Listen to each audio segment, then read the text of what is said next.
Before we go any further, I've got a guest of honor that I want to recognize.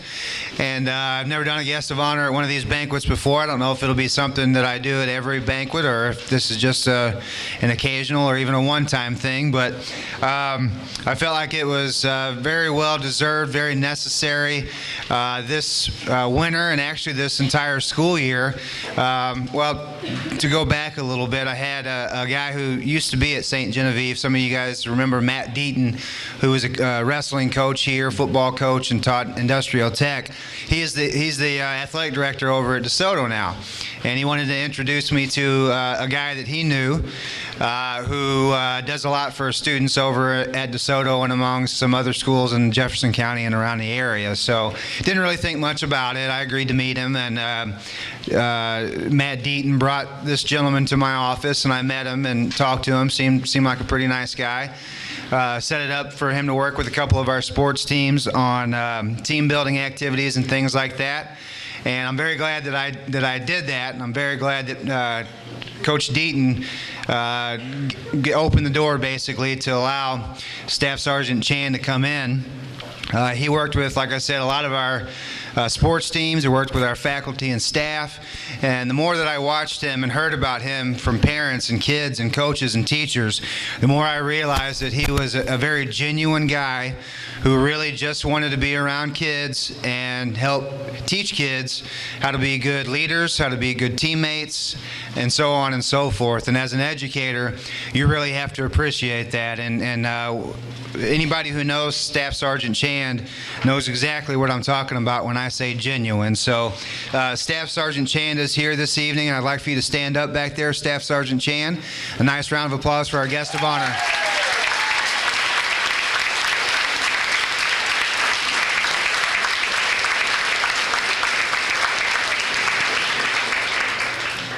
Thank you. Staff Sergeant Chand was, I already had it kind of in my mind that I wanted to invite him, but on top of that, I had a few suggestions from other people as well to invite him, so I knew that it was a good idea then when I had suggestions from other people. So thank you again for everything you do for our school district, Staff Sergeant Chand. Okay, I'm going to introduce our coaches really quick, and I'm just going to start to my left here and go all the way to my right, starting with our assistant girls basketball coach, Jordana Walk. You guys can stand if you want, but you don't have to. To her right, head varsity girls coach, Josh Banks. To his right, our volunteer girls basketball coach, Morgan Greither.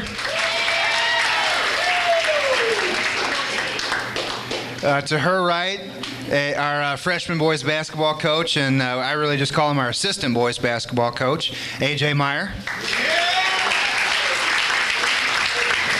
To his right is another one of our assistant basketball coaches for the boys, and that is John Robinson. To his right is our head boys basketball coach, Rob Coleman.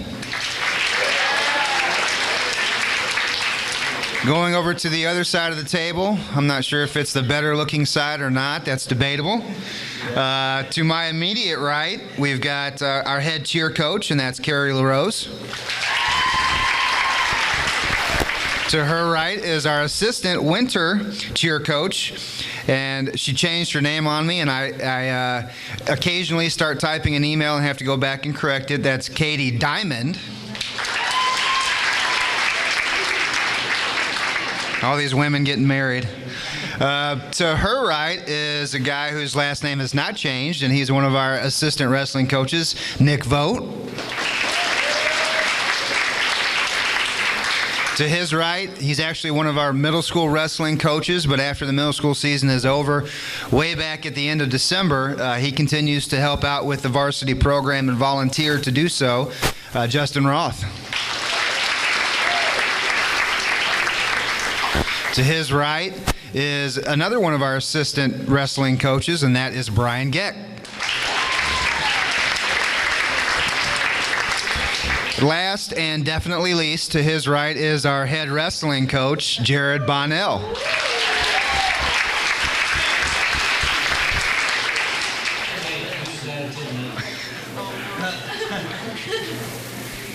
5 coaches up here were students when I first started. That makes me feel very old. It was not Coach Robinson. Don't let the gray hair fool you. He's really young. Okay, so basically, I think we're going to start with the girls' basketball program. Both coaches are going to talk about the girls' basketball program, starting with Coach Walk and then going to Coach Banks. So, Coach Walk, you're up.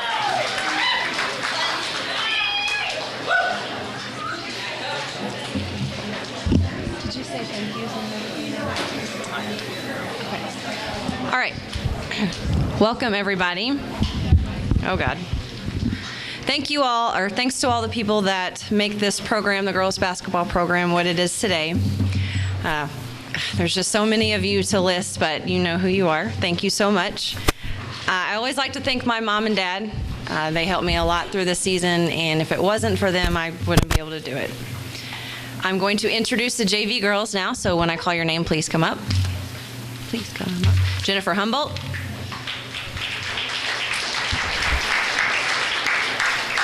Macy Manchak,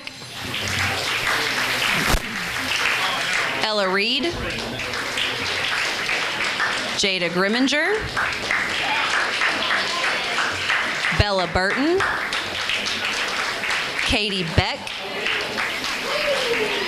Hannah DeRoe, and Abby Fisher.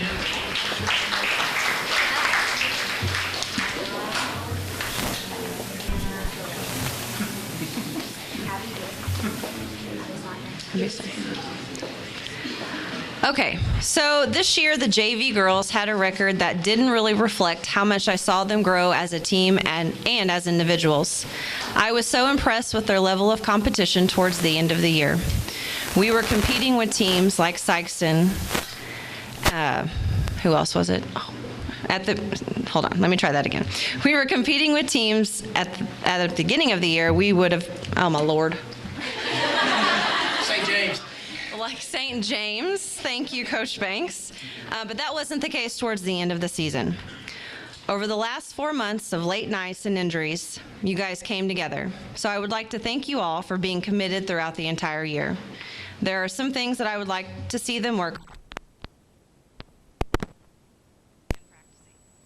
Great players and teams are made in the off-season. I am looking forward to coaching this group of freshmen next year with the 8th grade group that's coming up.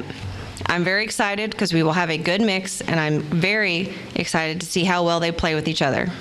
This summer will be our first chance to get to do that, so putting in that extra time and effort will go a long way for next season. Thank you, girls. I appreciate it, and I hope to see you this summer.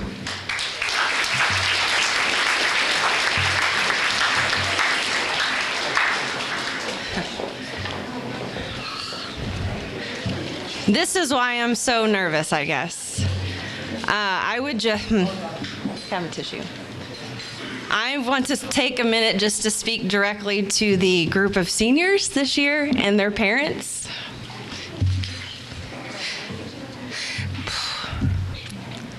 This group is very, very special to me. This is the last group of girls that I coached when I was in middle school, and I have dreaded this night ever since then. I don't really know where to begin. I have seen you grow and mature into beautiful young women that you are today, not just in basketball, but in life. I am so very proud of each and every one of you. You have given me so much joy and happiness that you probably don't even realize. I might be having the worst day, and I walk into practice or a game, and there you all are, smiling and laughing, and I'm instantly in a better mood. Then on other days, I feel like your mom or your older sister, listening to what all is going on in your life, good or bad, and offering my 2 cents even if you don't want it. But just knowing that you trust me enough to come and talk to me means the world. Here are some of the things that I will miss the most. I will miss Madison's drive and motivation to be the best, even when she's being a diva.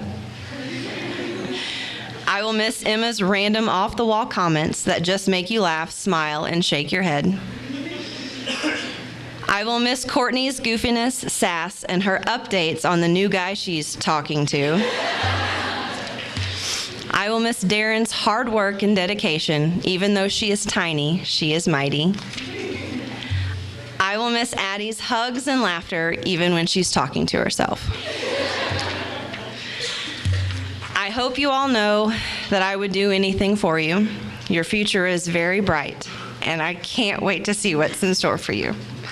To the parents, thank you for accepting me and dealing with all of my craziness, but most importantly for raising such beautiful, smart, intelligent young women. Thank you so much.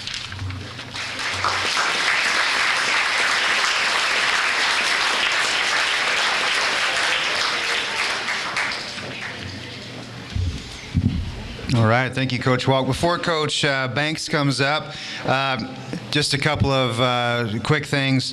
First of all, the dinner was outstanding tonight, and I want to thank Cheryl Wolk and her kitchen staff. So how about a nice round of applause for those ladies?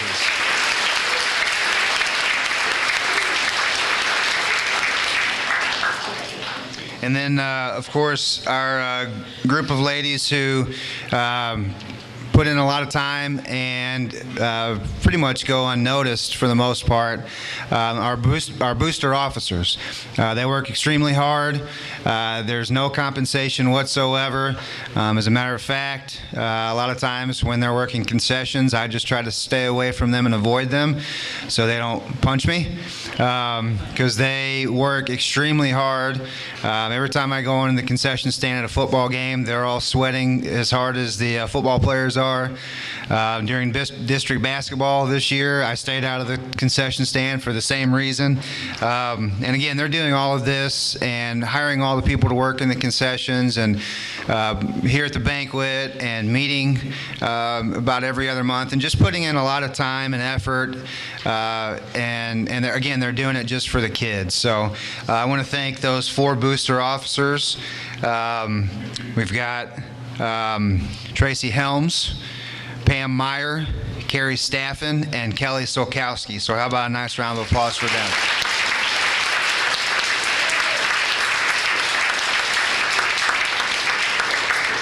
They are an extremely great group to work with. They're very kid-first minded, and when I go to meetings with them, it's always great. They're a very positive group and very hardworking, and I couldn't ask for anything better as far as our booster officers are concerned.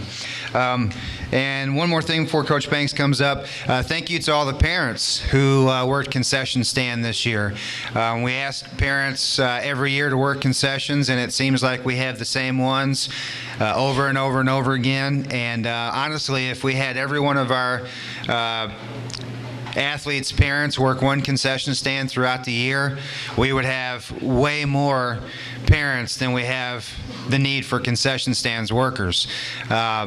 So honestly, if every parent actually did it, you'd have to work one time an entire school year. But that never is the case. And again, you see the same people in there all the time. So those of you who did work this fall or this winter, or who will this spring, whether it's one time or 20 times, thank you very much. We greatly appreciate that, because again, that's also a volunteer and you're not getting compensated. So thank you to the parents who step up and do that.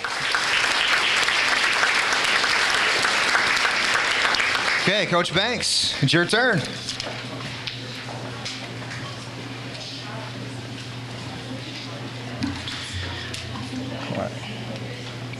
Okay, first I'd like to thank our sponsors over the summer, Wholesome and LaWasse, for the donations, the money for our girls to play ball at Park Hills in Wisconsin in tournament play during the summer.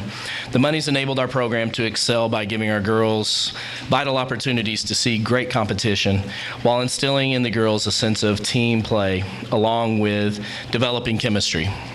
They played 7 games in 2 days at Park Hills and got a whole full day's rest before heading to Wisconsin, where they played basically in 3 days, 9 games. So they're completely worn out by Wednesday, and at that point, though, they have just got a ton of valuable experience and playing time to boot, and they're completely worn out. I feel this has had a direct impact on our program and the girls' success going against strong, if not stronger, competitors during the season. I want to thank the parents parents who supported our girls during the season and helped with senior night, fundraisers, volunteer time, and most importantly, supported their daughters.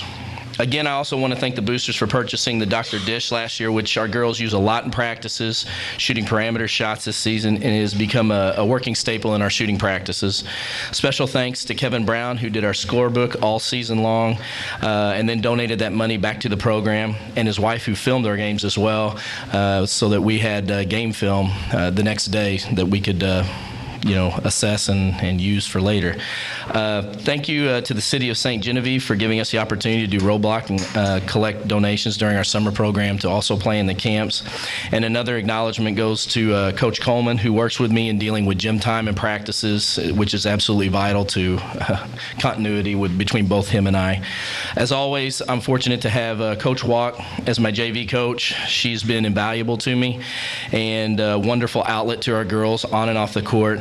And also to Coach Greither, who joined us this year voluntarily. She was a fantastic mentor to the younger girls and took a load off of us with the younger girls on the side goals and stuff and instruction, getting some one-on-one time with them, which is something, it's difficult to do with 2 people, but with 3 people it makes it possible, and that's absolutely essential. I want to thank Jason Viox, who covered our girls during the season for the St. Genevieve Herald. I always look forward to reading his articles about our team during the week. And a big thanks goes out to the administration for attending all our games and representing our schools professionally. And lastly, Staff Sergeant Chan, I appreciate the opportunity to have you come in and work with the girls and myself and what you did for our program all around for boys and girls. It was definitely beneficial and it definitely instilled, I think, some benefits for teamwork. We ended the regular season 19-8. Played this season, we had a harder schedule. Our conference teams were very competitive. 3 of the teams combined 58 wins and only 14 losses. We challenged some very good teams this year, and of our losses, only 1 game we were simply outmatched, and that was at the beginning of the year against St. James, who I believe is like 27-0 right now. I think they're playing tonight even. We were a fun group to watch. Every game was intense and within reach, and you never knew who would be the hero at the end of the game. Through it all, we became closer, and of all the teams I've coached, this one was the first to establish true leadership, acceptance of roles in the team, and ownership, and they were playing their best ball at the end of the season. It was an absolute pleasure and honor to coach this group. They made practices fun and stressful at times, but it was a perfect combination. It'll be hard to replace a unique group of young women like this as a group in the coming seasons, but we will definitely have to use a team like we had this year as the foundation for the type of recipe we need when instilling the qualities needed to be successful, like working hard, making adjustments, and gelling as a team with leadership. If we want to find the right components to getting us that high win column, that's what we need to do. I look forward to it, as I'm sure the girls returning next year will be as well, after we take a little time off to recharge our batteries. Let me start by introducing our key group of who rarely get much credit, my statisticians. Please come up when I announce your names. Liz Lucan, Emma Nicholson, Becca Martin, and Ayana Evers.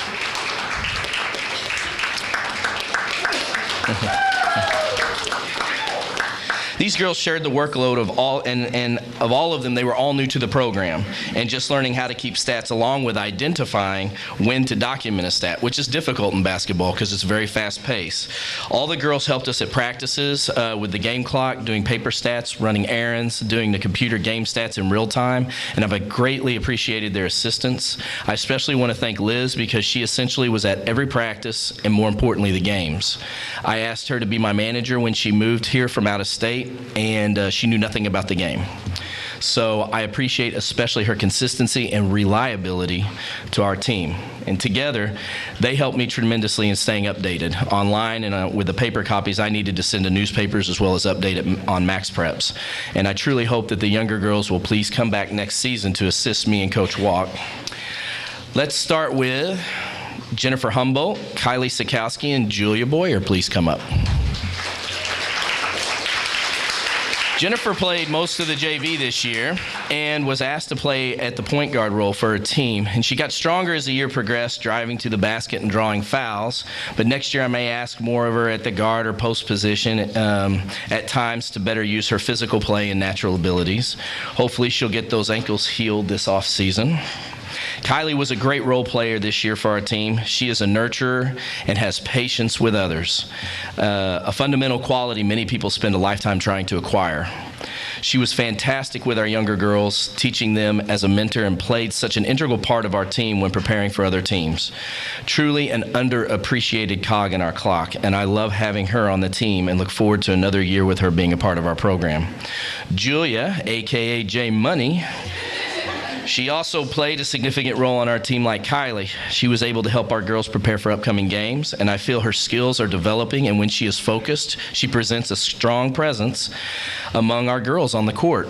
I look forward to also seeing her next year on the court and mixing it up with what we are going to have on the team, which will be a very diverse group of young ladies.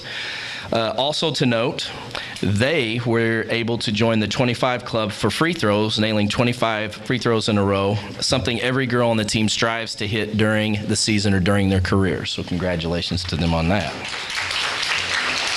Next up, Caitlin App, Maddie Helms, and Avery Reed, please come up.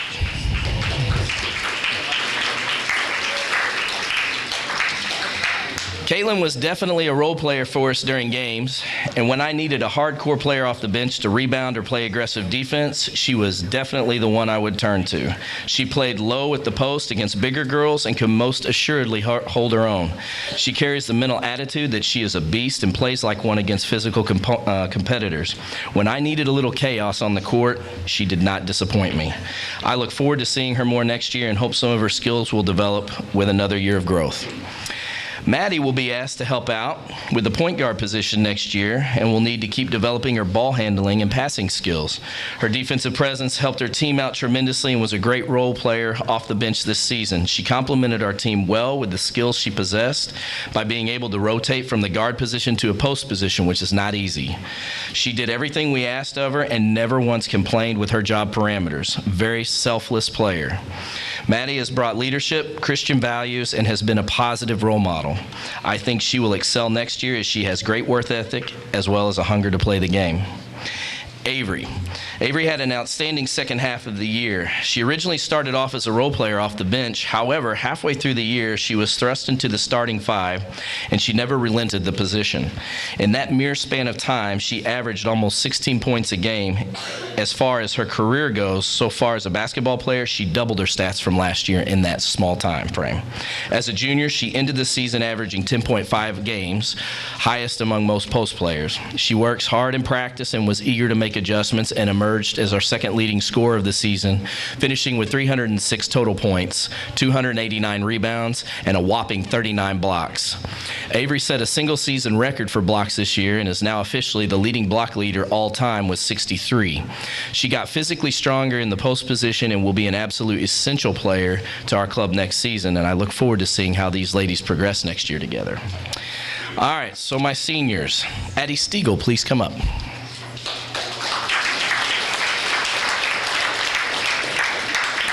Addie, for me, at the beginning of the year was really a wild card player. I knew I would need her, but I didn't know where to put her exactly. She plays like a 6'4" post player who can push around anyone at the low spot, regardless of size. Yeah, I don't even know if she's 5'5", which is better suited at the guard position. So at the beginning of the year, she was a great rotation player for us at the post, but with Courtney getting hurt later on, she had to step up and play a bigger role than she was doing. And Addie didn't disappoint me at all. She constantly had to deal with players that were much bigger than her often getting balls tipped or swatted away every time she shot, but she continued to go hard at them every time without quitting, ever. It goes to show you that regardless of size, hard-nosed play can challenge any opponent, and she has been one of my team leaders who helped bring a strong Christian approach to the team, and her spiritual attitude was infectious with the other girls, and myself included. Her presence this year has helped galvanize our team, and Addie finishes her career with 123 points. She was 29 of 58 for 50% free throw average, 16 assists, 34 steals, 7 blocks, and 9 charges. She holds the third all-time record for career charges with 9, and Addie hasn't fully decided on which college last time I talked to her she's going to attend, but she's narrowing them down. Her goal is to major in education and plans to become an elementary teacher. She's fantastic with kids and will no doubt make an outstanding educator. She's just a natural leader. Addie Stiegel. Emma Meyer. Hobble up here. Emma was an important role player for us. When she gets hot on the court, she would hit 3 threes in a row, it seemed like. And Emma played the majority of the season with an ankle injury, especially here down the stretch. It was a constant struggle, and I know that she has gritted out the end of her senior year in a lot of pain and has played through that pain on the court for her team. She has spent many sleepless nights dealing with this injury, and it's a true testament of how bad she wanted to play, win, and be a major part of this team. She has come to call family.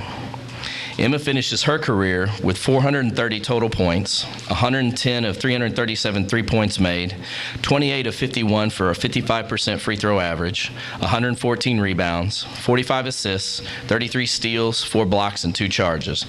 Emma holds the third all-time single-season three-pointers made in a single season with 58, knocking her sister out of that spot, who previously held it at 55, while also being sixth all-time with 48. She is fifth and sixth all-time three-point completion average of 37% on 177 attempts and 145 attempts. She's tied for 8th all-time for charges with 4 and is 3rd all-time for three-pointers made with 110. She is 2nd all-time in three-point percentage with a solid 33% as she is 110 for 337 attempts. Emma plans to attend SEMO College, majoring in psychology with a minor in criminal justice, and she plans for a possible career in law enforcement and is also open to learning sign language as a second language. Emma Meyer. Courtney Dunsey. Courtney unfortunately suffered a season-ending injury last game of conference play on a fast break. I think she was in there for 2 trips down the court, and wham, that was it. She tore her knee, and she has to have surgery now to repair it. And although I know it has been tough for her to watch the rest of the team play on without her, she continued to support the other girls and was still a very big part of our team. She has done a lot of growing in the last 4 years emotionally and has made many strides this season and personally. Courtney finishes her career with 326 total points, 72 of 149 for 48% free throw average, 398 total rebounds, 24 assists, 66 steals, 58 blocks, and 2 charges. She is 6th all-time for career rebounds with 398, 2nd with 33, and 10th with 13 all-time in single-season blocks, and she is 2nd all-time in career blocks with 58. Courtney plans on pursuing a degree in education to become a special education teacher, and I'm sure she would do fine at that. Courtney Dunsey. Darren Brown. Darren had a great season and career for us. Darren has been one of the most consistent players on the team. She's the kind of player who sometimes goes unnoticed because she's the glue that allows the team to find success every game, because she does all the little things a player needs to do to be successful. Darren isn't flashy, she's composed, and plays hard with virtually never leaving the game. She is, in my opinion, one of our best defensive players on this team and never disappoints in her offensive play with her passing and dribbling and other intangibles which are ingrained in a quality player like herself. Darren finishes her career with 304 total points, 59 three-point shots made, 23 of 53 for a 43% free throw average. She has 125 total rebounds, 124 total career assists, 110 career steals, 3 blocks, and 4 charges.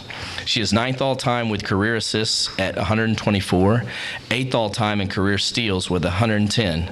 She's 8th all-time in charges taken with 4, 9th all-time in career three-points made with 59, and 5th all-time in three-point completion percentage, completing 26%.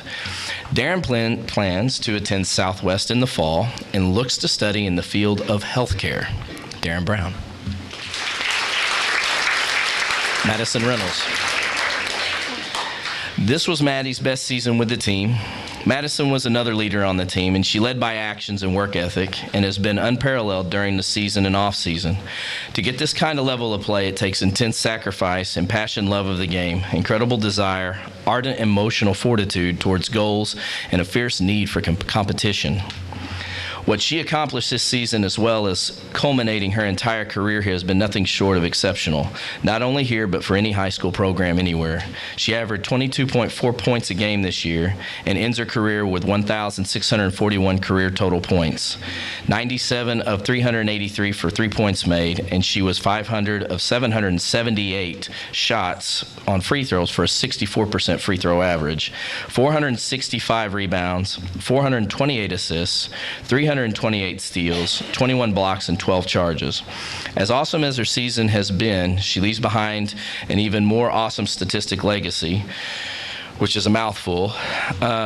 She leads in these seasons. She's a single-season scoring, first time with 605 single-season points this season, fifth with 458. She's 10th all-time in single-season in rebounding with 167. She's first all-time in single-season assists with 150, sixth with 106, and 8 with 92, and tied for 9th with 86. She is 5th all-time in steals with 88, 6th with 86, 7th with 84, and 9th with 76. She is 3rd all-time single-season free throw percentage shooting, 66.4% on 302 attempts, 4th and on 219 attempts, and 8th on 160 attempts. She is 7th all-time in single-season field goal percentage with 38%. She's all-time leading scorer for career points. She is 4th all-time career total rebounds with 465. She is first career all-time leader in assists with 428, and first career all-time leader in steals with 328. She is tied career rise for all-time blocks with 21. She is 2nd all-time in charges with 12. She's 4th all-time in three-pointers with 97 made. She is 6th all-time in three-point percentage with a 25%, 97 of 383. Madison is without a doubt one of the better basketball players to go through our system. Her presence, leadership, and ability on the court is a prototype player who's extremely difficult to replace, but Madison is signed to play basketball at Mineral Area College, so we'll still have the opportunity to follow a career in basketball, carrying the ball down the court with a new group of athletes next season. All right, now for our awards. Okay. This award is for the Rookie of the Year. We usually give this to either an upcoming rookie in the JV round or an upcoming rookie in the varsity round. This year, though, we felt that it would be best represented by our sophomore Jada Grimminger.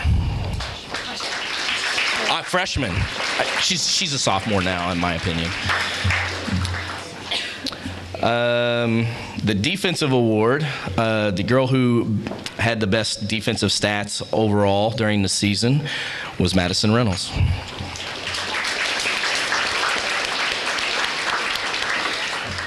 The Ironman Award we give to a player who is very physical, and they will pretty much go into a wall for you if they need to. And for me, there was no doubt about it. Like I said earlier, when I needed chaos on the court, that's exactly what I got, and I was never disappointed. So that goes to Caitlin App.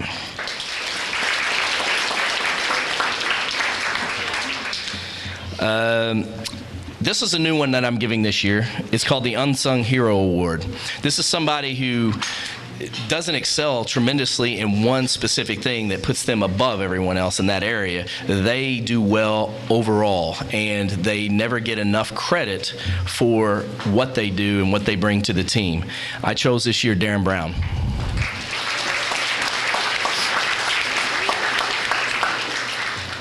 The offensive award this year goes to Maddie Reynolds.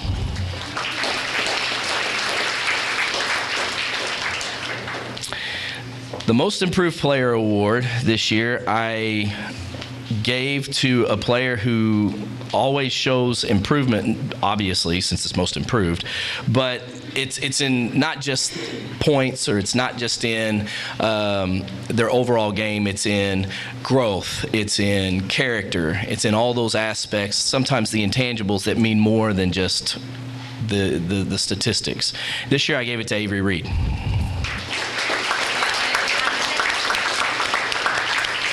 And I added one more Team Role Model Award this year because this group of girls had so many leaders in so many different ways, and their leadership just trickles down. And being a role model is very important. It is a representation that it has a major impact on the people around you, and it's infectious. The Team Role Model Award this year goes to Addie Stiegel.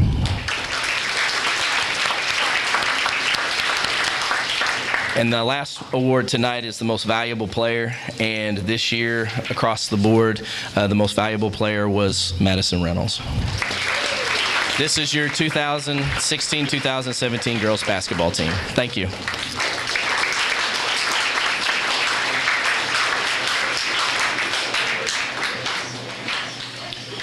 Thank you, coaches, and thank you, girls. You were indeed exciting to watch this year.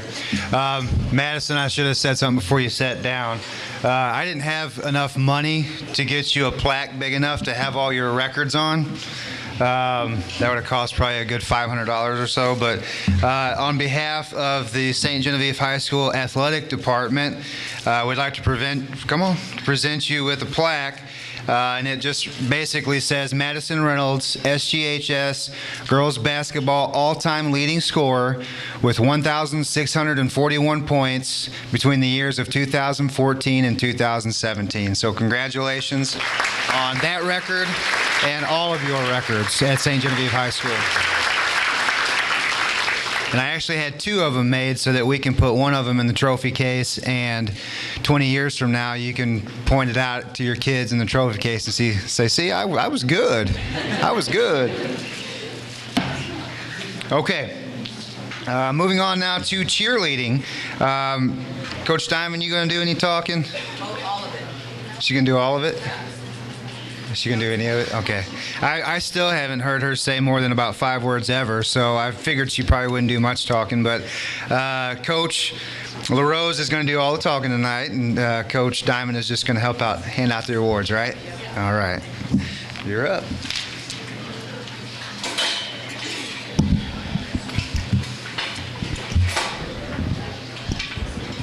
Okay. Good evening, everyone. I wanted to start off tonight with just a few thank yous. First, I wanted to thank Mr. Nix for allowing me to come back again as the head coach this season and always believing in my coaching abilities and continuing to give positive feedback to our program. I also wanted to thank all of my team parents. Thank you for understanding that we have a very crazy, hectic cheer schedule and always working around it. Thank you for getting your girls to and from games. And I also wanted to thank all of the parents that come out and watch us perform. And because I see her standing back there in the corner, I wanted to thank my mom for always supporting me.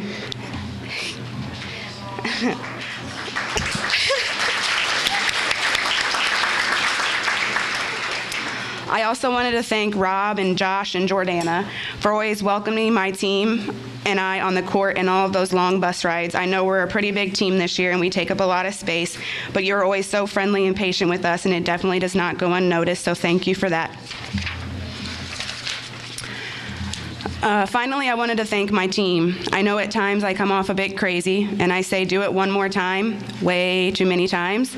But all of your hard work has really paid off, and you had a fabulous season. I pushed these girls to perform several different halftimes, even at districts and at conference. They learned a brand new band routine and accomplished several new stunts this season. I want to go ahead and get everyone up here, but first we have a young man joined our team this season, and it's really hard for me to break using the words girls, so I know I'm going to say it tonight, and I apologize to him in advance.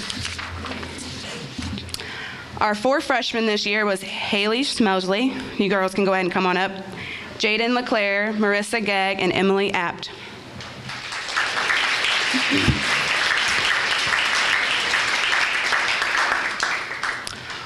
These girls are probably so happy that this year is finally over with. They will no longer be the new freshmen on the team. I've been extremely hard on them this year, and I continue to push them to better themselves all the time. But they have improved so much over the past year, and I am extremely proud of them all. Next is our 7 sophomores. I absolutely love this class. They all have very unique personalities. They keep me on my toes all the time, but they keep me laughing, and they are a huge asset to our team. We have Olivia Madura, Haley Wolf, Jessica Martin, Rebecca Gons, Jaden Bowman, and Madeline Hofstetter.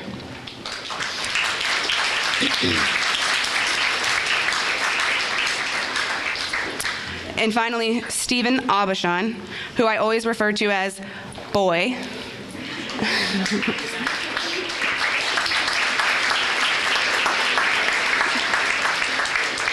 At the beginning of the season, I could never remember his name. I always called him Austin for some reason, and I knew no one else on this team was going to answer to Boy, so it kind of just stuck. Stephen has broke down a huge barrier for future male cheerleaders here at SGHS. It was not a hard thing for him to take on, and I know that it was definitely not easy at times. I tried the last week, to look for when was the last time we had a boy cheerleader complete the season and get a varsity letter here at SGHS, and we didn't really know the exact date, but I know that it's been well over 25 years ago, so great job, Stephen.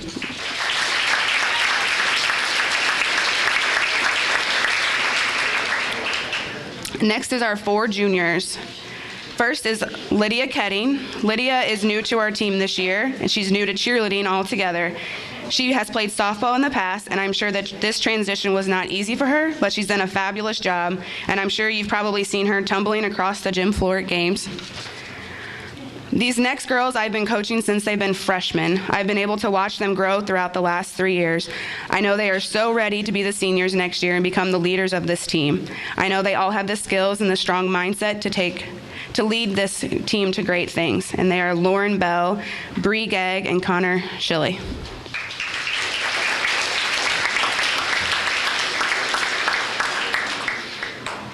Last and certainly not least are my 5 seniors. And like Jordana, the last month of the season, I've been fighting back these tears because I knew that these girls would be leaving. First is our wonderful manager, Jess Fleig.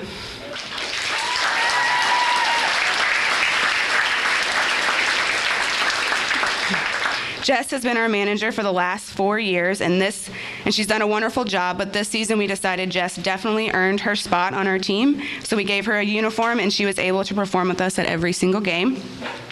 Next is Jennifer Burr.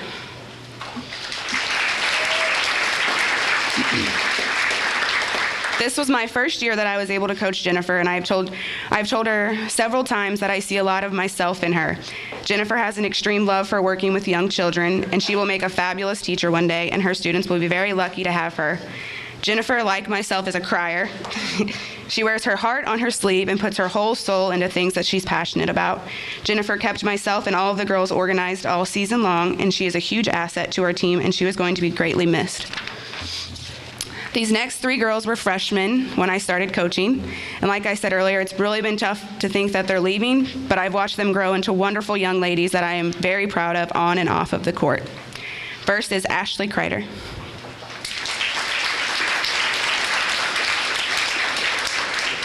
Ashley is a very determined and focused cheerleader. She does not mess around. You can see her on the sidelines, tuned into the games and constantly cheering on her peers. Ashley's group hit a few struggles this year when it came to stunting, but Ashley's always willing to keep trying and gives all of the younger girls pep talks at practices, which I know that they greatly appreciated. Next is Erin Hayward.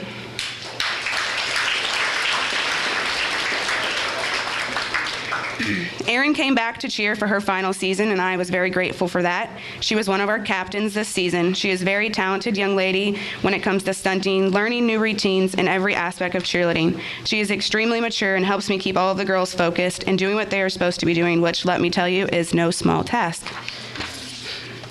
Last is Kiara Benton.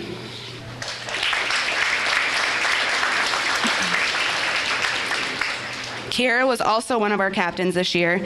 I admire Kiara so much. She has made my job easier from the day I started coaching here. To say she is an extremely hard worker would not do her justice. I have considered Kiki a leader of this team since her freshman year. She is always willing to jump in and help the other girls.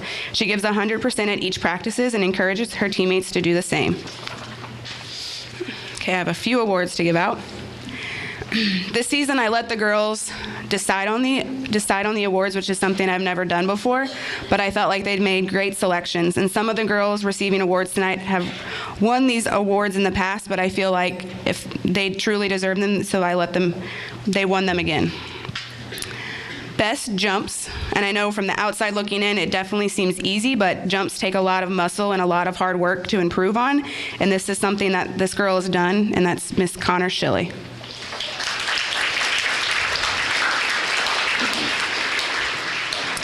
Most improved. One thing I strive for as a coach is to have everyone on the team look and perform exactly alike, and I expect all of the new girls on our team to look exactly like the girls who have been cheering for me for 3 to 4 years. I ask a lot out of the new girls, and this one has definitely improved her skills and definitely on her confidence this season, and that is Miss Haley Schmelsley.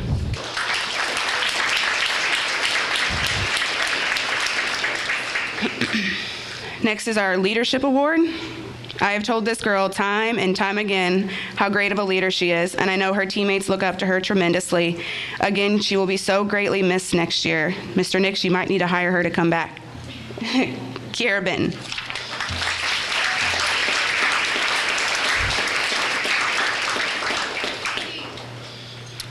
Next is the Miss Cheerleader Award. This is someone who embodies everything a cheerleader should have: positive attitude on and off of the court, someone who has a passion for cheerleading, and someone who keeps trying and pushing their team forward. This year's Miss Cheerleader is Ashley Kreider.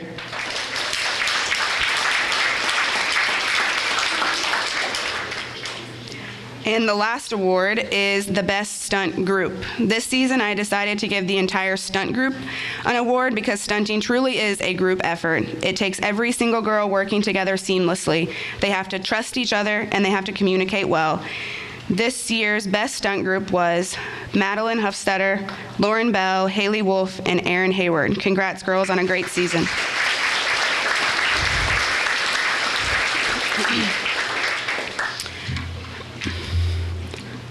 Okay. I wanted to finish up with this, and Jordana cried, so if I cry, it's okay. It's okay. Okay. So some of you may know that this may very well be my last season, and I wanted to say a few things just in case it was. Okay, as all the coaches sitting up here next to me would definitely agree, this is not something we do for a paycheck. We do it because we are extremely passionate about the sport we coach, and we want to share our love with all of our athletes. With my 4 years here at SGHS, I have made a lot of changes to the program, and the squad has almost doubled in size. I will forever remember all of the girls, and boy, of course, that I have gotten to coach. They have taught me so many wonderful things in life, and I can only hope that I have taught them something as well. These girls have become like my little sisters I've never had. They drive me crazy. They drive me crazy, but I care about them all so very dearly, especially this last group standing here in front of me. The talent on this team was extraordinary. I pray for these girls each and every day. I pray that they continue to stay safe and healthy. I pray that they remember to cherish and love each of the memories we've made along the way. And I pray that they continue to love life and smile each day. It's been a wonderful ride, St. John High School, and I will miss this so much.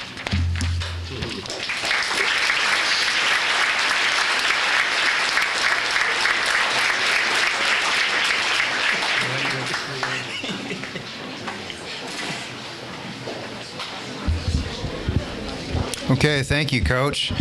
And I tell you what, when I watched the cheerleaders, every time that I saw them, whether it was practicing in the gym or at a game out on center court, I couldn't help but think that this was the best cheerleading group that I think I've seen at St. John High School. I mean, they were good, and I don't know much about cheer, but it was so obvious that I could tell without knowing anything about cheer that they were fantastic and very sharp, and like I said, one of the best cheer groups that we've had in my 16 years at St. Genevieve. Before we move on, I want to do just one more thank you for now. I want to thank Brian Kreider and his evening staff. Some of you guys are here tonight. You know, this is the crew that comes in after all of you guys leave. After the basketball games or wrestling matches are over and all the popcorn boxes are just popcorn or sticky drinks that were spilled in the bleachers and all that stuff. They're the ones who come behind you guys and clean all that up. And they put the bleachers out, they put them back in, they get the tables ready for the banquet. They do a lot of things that go unnoticed because they're here after everybody else. So I want to thank those, Brian Kreider and the evening staff for everything they do. I felt particularly bad for them during district basketball this year when we had 1,400 people in our gym, and then when everybody left and I saw all the trash, I felt bad for them. But they got in there and cleaned it up and got in and got out just like they always do, and they do a great job. Our next group is the Emeralds, which is not going to take long at all because none of them are here. We only had, at the end of the season, we had 3 Emeralds left, and one had a birthday. One is hosting a foreign exchange student, and the meeting was tonight. And the other one said, well, I ain't going to be the only one to go. So none of them came tonight. So we're going to go ahead and skip the Emeralds, which makes for a shorter banquet, right? And we're going to move on to wrestling, and Coach Bonnell has decided, although he told Coach Geck earlier today that it was going to be him doing all the talking, Coach Bonnell is not going to let that opportunity pass. He's going to be the one to do all the talking about wrestling tonight. So you're up. Well, I promised that I practiced this speech a lot the past week, and I've got it to right under an hour. So we should be going pretty good from there. First of all, I just want to tell all the kids congratulations on their seasons. It's pretty outstanding seeing the young men and women come up here playing their sports and their respected sports and excelling like they do. And that also is attributed to good parents and great coaches also. I want to start off by thanking the boosters. There's a lot of needs throughout the year, and it always seems like no matter what the sport is or what the need is, they're willing to help us out and give us what we need, and that you don't see that too many other places. Also, our administration. I talked to a lot of people from other schools, and I still have yet to find an administration that is as active as the one here at St. Gen. We truly are blessed all the way through with the administration, that how they make it to games, and not just games and sporting events, but other events, different donation type events and things of that nature. So we're really blessed in that aspect. I also want to thank this guy sitting next to me right here. You guys aren't going to find a better AD. He's very active, very involved, and he always goes to bat for his coaches and his players. And I have yet to find or hear of a better AD. So I really appreciate all he does for us. Jason Viox, thank you for the exceptional coverage that you give us. I don't know too many sports writers, even around the area that I live, that do as good a job as you. You stay on top of it, and the articles are always phenomenal, and the effort that goes into those articles are phenomenal. So I really appreciate that. Parents, I can't thank you guys enough for all that you do. You guys go above and beyond the duty, helping us with hospitality rooms, food for tournaments, just getting the boys to and girl to and from practice. So we really appreciate that, because we couldn't do it without you guys. I can't say enough about these guys to the right of me. They are probably some of the best men I've ever met in my life, and I'm really blessed to be able to coach with them, and this program wouldn't be what it is without them. I'd also like to thank our families. Around this time of year, we spend a lot of time away from them. With me this year, having another little one born, I had to take some time off, and my coaching staff stepped up and took some time away, extra time away from their families, so I really appreciate that, and I know that they spend a lot of time away from their families, as well as our wrestlers away from their families, so I really do appreciate it, and I appreciate them. About the season, well, this was a typical, probably really the first true rebuilding year that we've had since I've been here. The funny thing is, in that rebuilding year, I think our wrestlers towards the end of the year saw a little something in themselves and what they could accomplish. Our dual record was actually one less win, but one less loss than last season. And we had 2 duels canceled that I'm confident we would have won due to the flu virus that seemed to be taking over St. Genevieve County. We took 5th at Westminster. We were 5th at the Farmington duels. Harrisonville got canceled the second day, but we had several wrestlers in the championship side of the bracket at that tournament. We won the St. Genevieve duels. Branson got canceled because of the ice storm. SEMO Conference, we took 5th out of 13 teams. District, we finished 2nd, and that one's a hard pill to swallow because honestly, we've won it the last 12 years, but we weren't even supposed to be in a dog in that fight this year with St. Clair, and we ended up losing by 3 points, which is we win one match, we win a district title. So that was a little hard to swallow, but it's motivation for next season.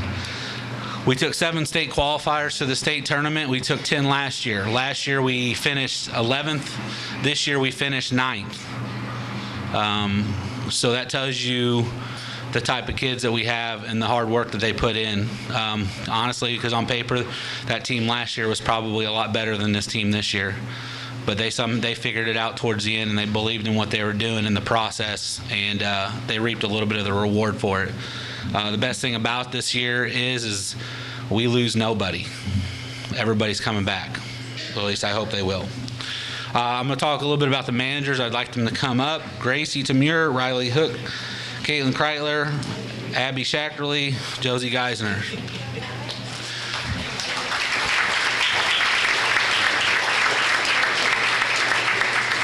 Unfortunately, I'm a deadbeat coach. I always have flowers for these girls, and I forgot. So I told them I'll make it up.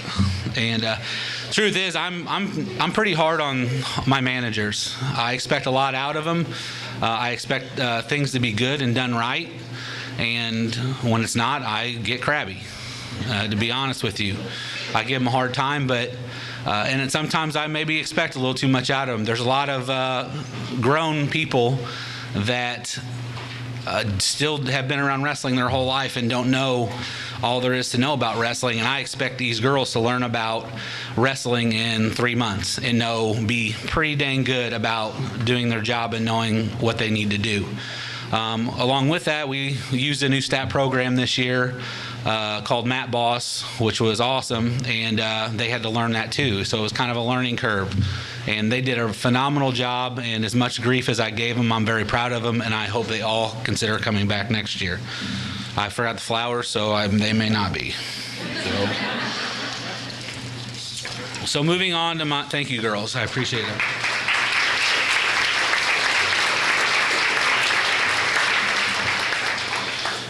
So moving on to my JV wrestlers, when I call your name, just come up. And if you could, please hold your applause till the end. It just helps me get through things a little quicker, and which I'm sure you guys would enjoy. Genevieve Nicholson. She was a freshman with a 10-8 record. She took 2nd at the JV tournament and 5th at JV conference. Eve came in this year as my very first female wrestler. She was one of several competing wrestlers in her weight class this year and was one of several that was still remaining at the end of the season. Eve has shown a lot of improvement since middle school, as she was very competitive in our room and against several other quality programs. Eve not only brings wrestling to her matches, but other forms of combat like BJJ, and everybody knows what Brazilian Jiu-Jitsu is, which I found out earlier. I kept wondering in the season why she kept rolling to her back and trying to choke guys out and kick them over. And I was like, we got to stop doing that. I mean, it's cool to see, but you're putting yourself on your back. So that's an obstacle we've had to overcome. And I'm not kidding. I've seen a few kids about tap out.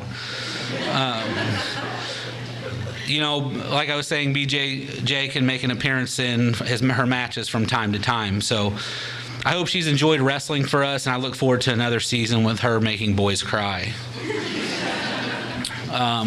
Genevieve. Alex DeRoos. Alex wrestled 106 and 113 for us. He's a freshman, 21-5 record. He had the opportunity to wrestle in some varsity tournaments this year. Westminster was one of them. He took 5th. He was first at the Windsor JV tournament. He wrestled at Harrisonville, but we didn't get to see him wrestle his side of the bracket due to the bad weather, and he took third at JV conference. Alex was in and out of the varsity lineup quite a bit this year. We used him several times to help the team by bumping weights for better results, as well as an extra tournament to prevent other teams from scoring tournament points in head-to-head matches. I see a lot of potential in Alex. He has a strong work ethic and does anything you ask without a question. Alex picked up many varsity wins, which allowed him to become a varsity letterman. Alex would start for most teams, but fortunately for us and unfortunately for him, we are very competitive at this weight. I anticipate Alex to put a lot of hard work in during the summer with the intentions of being a full-time varsity wrestler next year. Alex also earned his varsity letter this year. Zane Reynolds. Did Zane make it out? He wasn't sure if he was going to be able to or not. Okay. Moving on, Jacob Boyer.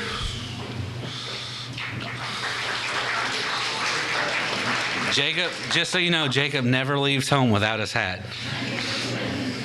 Jacob was a freshman. He was 16-6, took second in the JV Windsor tournament, second in the Cape JV tournament, and we actually got to wrestle him in the varsity CMO conference tournament. He took third, and because we had matches allowed, they allowed him to wrestle at the JV tournament. He placed second for JV conference. Jacob placed in every tournament he competed in, including the CMO varsity tournament. Jacob was a pleasant surprise, especially toward the end of the season after he had some misfortune with another wrestler.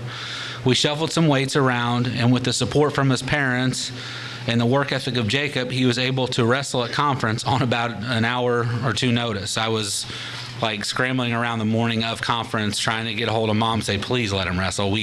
I got this approved. He can wrestle. And it all worked out. Thank you to her. I've enjoyed watching Jacob grow as both a young man and a wrestler this year. I hope the taste of varsity success remains in him as we prepare for next year. Jacob also earned his varsity letter this year with several wins on the varsity level. Peyton Savat.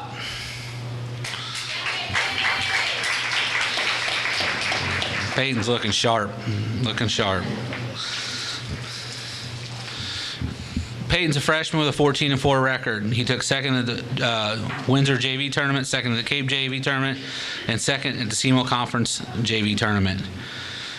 If there's a stat for nosebleeds, the most nosebleeds or blood loss from a nose, Peyton Savat would be the world champion. And I highly doubt the record would ever be touched. I have never seen in 27 years being around wrestling a nosebleed that much. Not only was Peyton good at getting nosebleeds, but he was a pretty good wrestler as well. He had a potential to wrestle some varsity matches, but chose to stay at his JV weight class. Peyton shows a lot of promise, and I believe he has a successful wrestling career ahead of him. Peyton is also has a lot of natural ability that could improve very quickly with extra time put into the sport. I look forward to seeing what he brings to the program in the future. Peyton. Nick Giesler.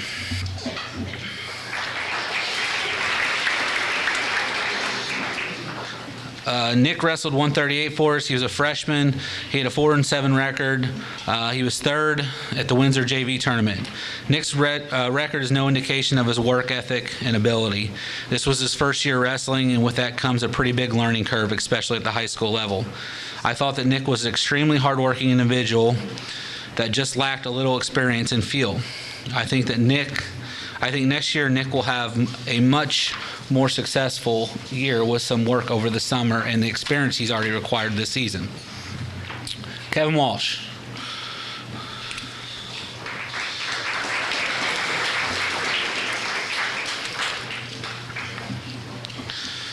Kevin's a freshman. He spent most of the year wrestling between 145 and 152. You guys may know him as Walsh Hill, which is the nickname he adapted at the freshman football year because he ran the hill out there so much.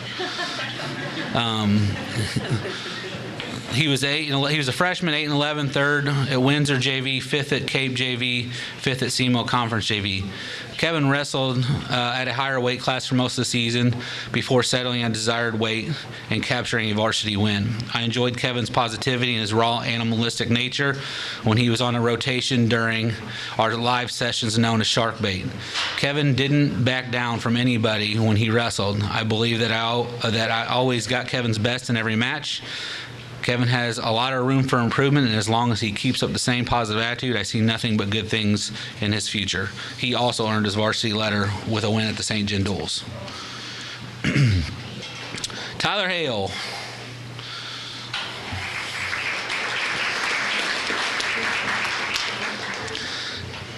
Tyler was a junior with a 14-2 record. He took second at Windsor, first at Cape, and he was the champion of the JV SEMO Conference Tournament. Tyler was a transfer from North County at the end of last year, so naturally we had our work cut out for us regarding the bad habits created while wrestling there. I'm just kidding, kind of, but Tyler had a successful year wrestling. He impressed me more and more as the season went on.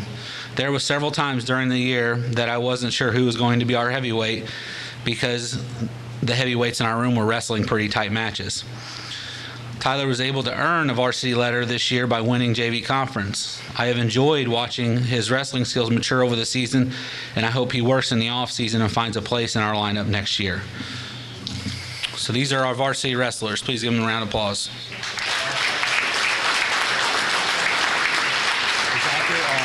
Excuse me, is Zach Litton here? See, I knew. Well, he wasn't here. Oh, he is. I'm sorry. Zach, come up here, buddy.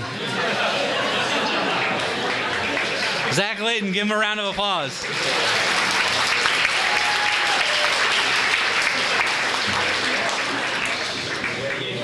My bad, dude. Zach was a freshman with a 4-8 record. He took second at the Windsor JV and third at Cape.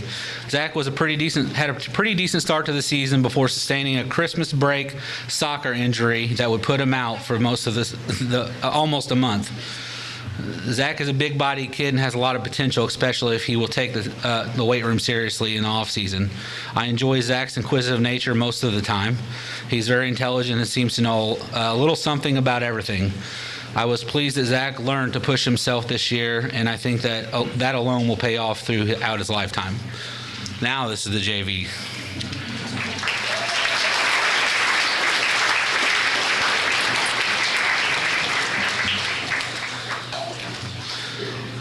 Now we're to the varsity wrestlers. Can everybody hear me okay back there? I'm like having trouble here. Louder. Let's get this bad boy. Is that better? All right. Okay, better. Check, 1, 2. All right, varsity awards. Jacob Dickens. Come on, man. Did you ditch the bow tie? It looked good. Jacob Dickens, 106, freshman, 26-15, fourth at Westminster, fifth at SEMO Conference, third at districts, and he was a 2017 state qualifier. Jacob had a pretty good year for being a freshman in a varsity lineup. I thought 106 was a very competitive throughout the state, and I truly believe that Jacob was just as good as most of the wrestlers that placed in his weight class at the state tournament. Jacob is very competitive, and his determination and drive about him you don't see in many freshmen. I know that he dedicates himself to wrestling year-round.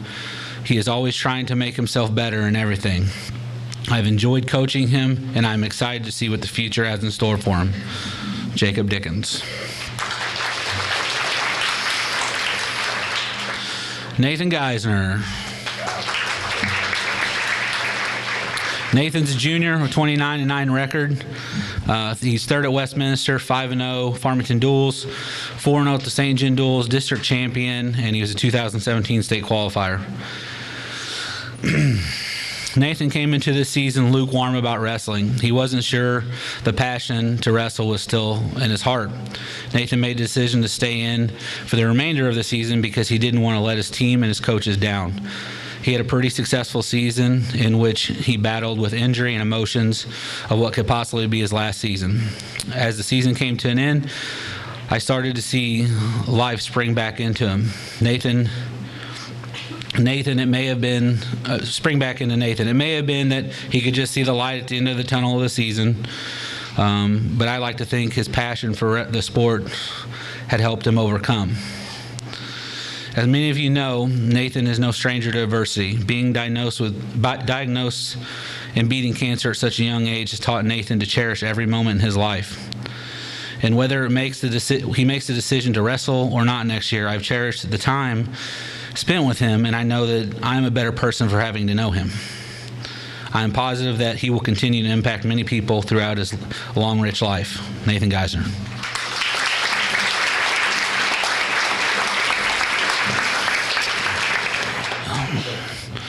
David McNeil. David is not here. David McNeil is not here. Okay, moving on. Caleb Staffen, 126.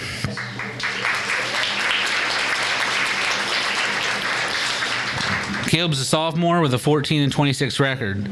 He took 8th at Westminster, 2nd at Cape, 7th at the CMO Conference, 5th at JV CMO Conference. Caleb started back with wrestling this year after taking time off to recover from a previous injury. Caleb wrestled most of the year undersized, and it's not often that a wrestling coach worries about a wrestler not making weight because he is too light. Caleb was a team player and adjusted to our lineup anytime we needed him to. He was very selfless and often would put the team's needs before his own. This year was eye-opening, but I know he learned a lot about himself and what he needs to do. What he needs to do to help prepare for next year. I look forward to seeing Caleb wrestling at the ideal weight class for him next season. Caleb Staffen.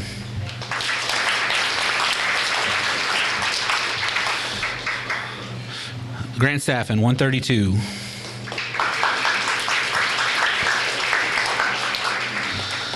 Grant is a sophomore. He had a record of 35-14. He was 5th at Westminster, top 4 at the Harrisonville. Again, they didn't finish the tournament, but they had the brackets figured for the next day, and he was in the semis. 3rd at CMO Conference, district runner-up, and he took 5th at the Missouri State Championships as a sophomore. Grant had a very successful sophomore season. It seemed as if there was a little more enjoyment this year, which tends to happen when you're winning more matches. We saw a big improvement in work ethic, attitude, and scrambling this year. He wrestled with much more tenacity, and I think it had to do with his confidence due to having a drill partner to push him. Grant is probably one of the more gifted athletes on the team, and as soon as he learns to put it all together, we're going to see big things out of him. I was very impressed on how much he improved from one season, and honestly believe that he can compete for a state championship next year, especially if he dedicates himself to some off-season training. Grant Staffen.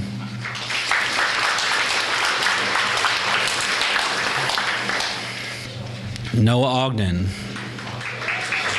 Noah Ogden wrestled 138. He's a sophomore with an 18-14 record. He was 1st at Windsor, top 10 at CMO Conference, 2nd at JV Conference. Although Noah didn't start out as a varsity wrestler for us this season, that would not be the case by mid-January. Noah improved immensely from his freshman year and continued that improvement as the season progressed. It took him a couple of tournaments to get the confidence for his varsity role, but as we crept into February, Noah was wrestling pretty well. Noah wrestled a respectable district tournament and missed qualifying for state by just one match. His ability to grow in the sport of wrestling is motivating. I believe that Noah has the desire to be a dominant wrestler in the future, and I hope he challenges himself with the path to achieve that goal. Noah Ogden.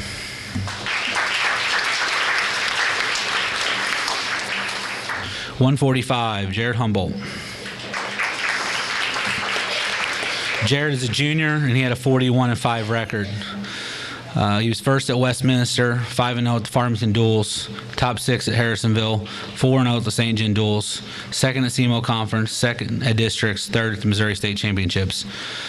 Jared is a cliche story that you always tell kids about hard work in the off season. The one as a coach you think every one of your athletes is going to commit to, only to find out if you truly committed to. Jared really came on strong at the end of the sophomore season, finishing just shy of grabbing a spot on the podium. He wasn't satisfied and immediately started working for better results for the season. After a summer full of lifting, camps, and tournaments, Jared proved to himself, and I hope to a lot of people, what summer of hard work can do. I'm very proud of the work he put in, and even more that he is still not satisfied with his third place finish. Some people may think it's greedy or cocky, but it's just he's just got the hunger, and that the only thing that's going to satisfy is that hunger is a state championship. I have every bit of confidence that Jared will achieve his goal as long as he stays on the path that got him there. Jared Humboldt.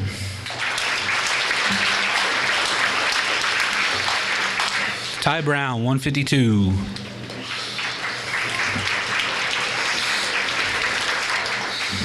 Ty is a sophomore with an 18-26 record. He was top 10 at Westminster, top 10 at SEMO Conference, third at Cape, and second at JV Conference. Ty is a great kid. He works hard, and you hardly ever hear him complain. He may have not had the most ideal season in his mind, but through it all was a lot of improvement. Part of being a successful wrestler requires feel, knowing your positioning when wrestling and when it's good or bad. Some wrestlers have it naturally, and others have to develop it. Ty is one of those that is having to develop it, and he still has a ways to go. But he has improved drastically since the beginning of the season. He's also got a little big boy in him, and what I mean by little big boy is he likes to throw people. And we've kind of found that out at the beginning of the year and started developing a plan that would satisfy his need for that. Ty worked extremely hard and came one match away from calling for the state tournament. He has exceptional work ethic, and he continues to improve like that throughout the season. He's going to see a lot of success next year. Ty Brown.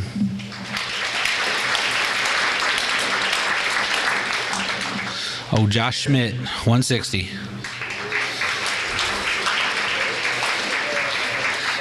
Josh, I am impressed. You look sharp. I like that pink. I'm not, no. Josh is a sophomore with a 13-28 record, top 10 finish at Westminster, second at Cape, top 10 at SEMO, fourth at JV Conference. Josh was another wrestler that bounced back and forth between several weights for us this year. By doing this, he put us in positions to win close duels with other quality teams. Josh is quiet but hardworking. I know that this year was frustrating at times, but I hope he saw the improvement that we saw as the season progressed. A little undersized in matches was Josh's calling card all year. He wrestled up weight classes against kids much bigger than him in about every match. Despite all of this, he was still able to achieve some quality varsity wins, as well as miss state, qualifying for state by just one match. I'd like to see Josh continue to wrestle over the summer and take a living up in the weight room. Josh Schmidt.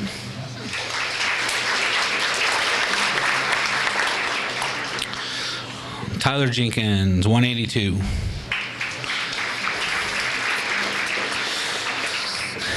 Tyler was a 20-23 sophomore, fourth at Westminster, second at Cape, second at Cape, eighth at SEMO Conference, first at JV SEMO Conference.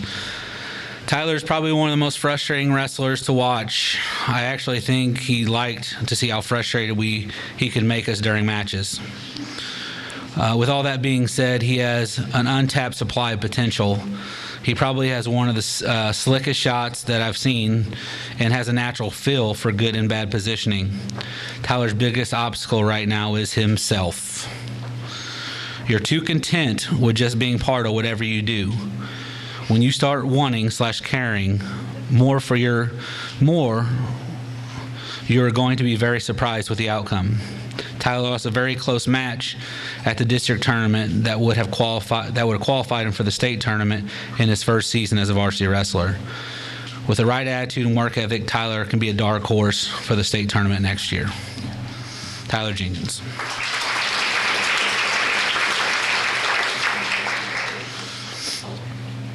Wade Hahn.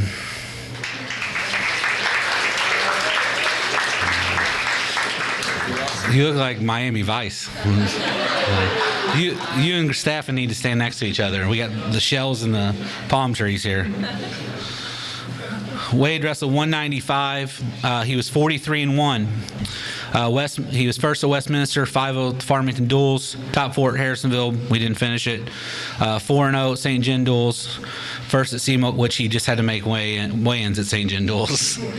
Nobody wanted to wrestle him. First at SEMO Conference, and he took third at state.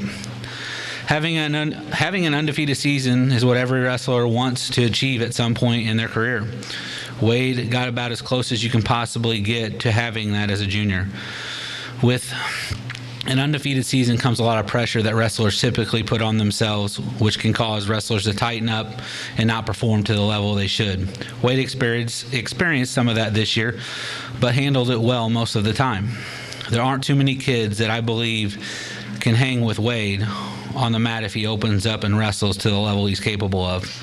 He's powerful, quick, explosive, and extremely difficult to score on. Wade's only loss this year came in a semifinal match at the state tournament to who would be the eventual state champ. I don't say this to make excuses for him, but I would have loved to see Wade healthy at the state tournament this year. With some hard work in the postseason, I think Wade can achieve his title, undefeated state champion, in the final season as a Dragon. Wade Hahn.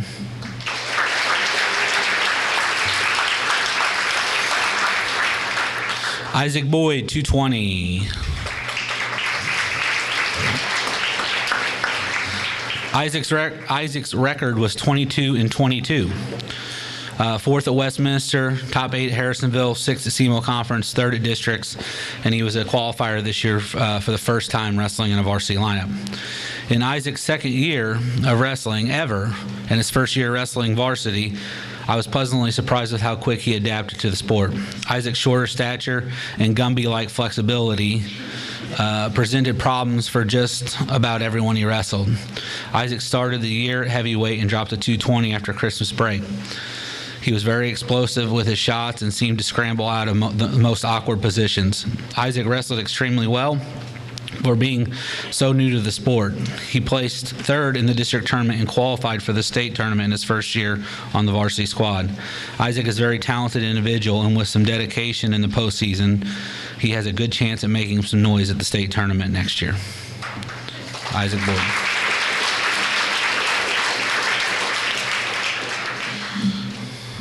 Clayton Vaughn. The old polar bear. Clayton wrestled 285 heavyweight for us.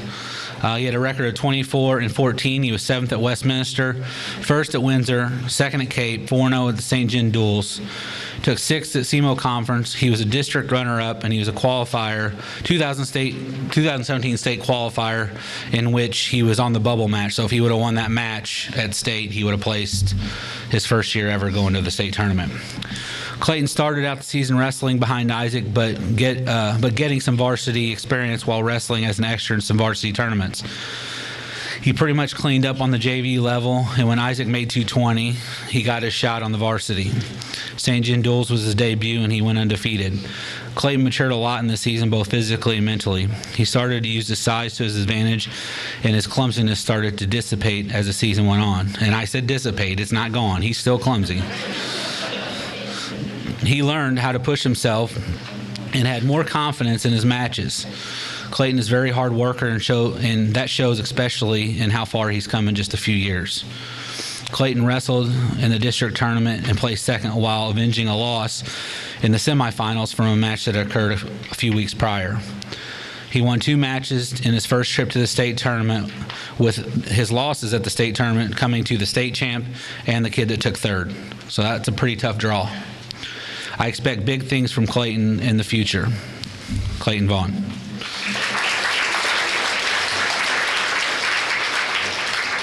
Now to our awards. The first award is most takedowns. It's pretty clear cut. The person who has the most takedowns wins. We actually had 2 wrestlers that came within like 2 or 3 takedowns of each other, and I counted it over and over and over, and I kept coming up with the same result. So it was between Grant Staffen and Jared Humboldt, and Jared Humboldt edged him with 91 takedowns.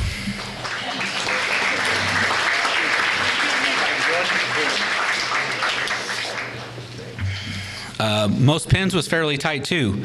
The top pins on our team was 24, with 21 and 20 being second and third.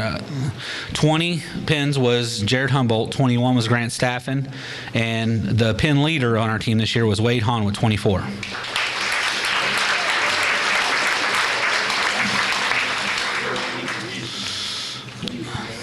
Most wins also went to Wade Hahn this year with 43.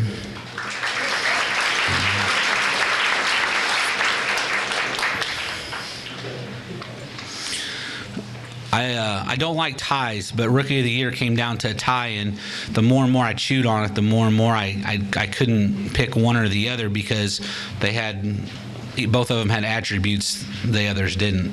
The first one I picked Rookie of the Year was Jacob Dickens. He's a freshman coming in.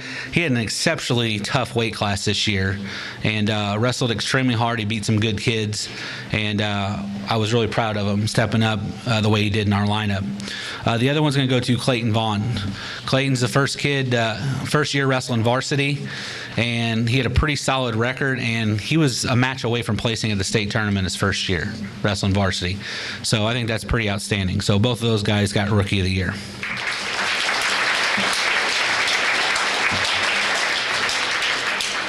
This one was tough too. Grant Staffen got most improved. Grant went to the state tournament last year and did not win a match. And he went to the state tournament this year and honestly could have made the finals. He was wrestling exceptionally well. He didn't have really a bad match at the state tournament. He had a really tough weight class, and I was very proud of him. And from what he came from last year to this year, he was clearly the most improved. Hardest worker, Jared Humboldt. Everybody that knows Jared knows that he has put in a lot of hard work in the off season. He spent a lot of extra hours coming in, lifting stronger, attending tournaments, going to camps. Just like I said, the cliche story. Most valuable wrestler, and this was also a team vote, and the team voted on Wade Hahn. 43-1 record, only 1 loss on his record, pretty much speaks for itself. We also have, there's no results for Dream Team, but I'll just throw it out there that I know that there was some selections going on, the ballots, and did you ever get, no. Grant was on a selection for Dream Team, Jared Humboldt was on a selection for Dream Team, and Wade Hahn was on a selection for Dream Team. We're waiting on to hear results. Again, I just want to thank everybody for all the support they gave us this season. I know wrestling is one of those sports that a lot of people are confused about, but I challenge you to come out and watch it and learn from it, because a lot of times when I hear parents or kids that actually make it out to the meet, they think it's pretty cool. So I appreciate the support and future support that you're going to give our program. Thank you.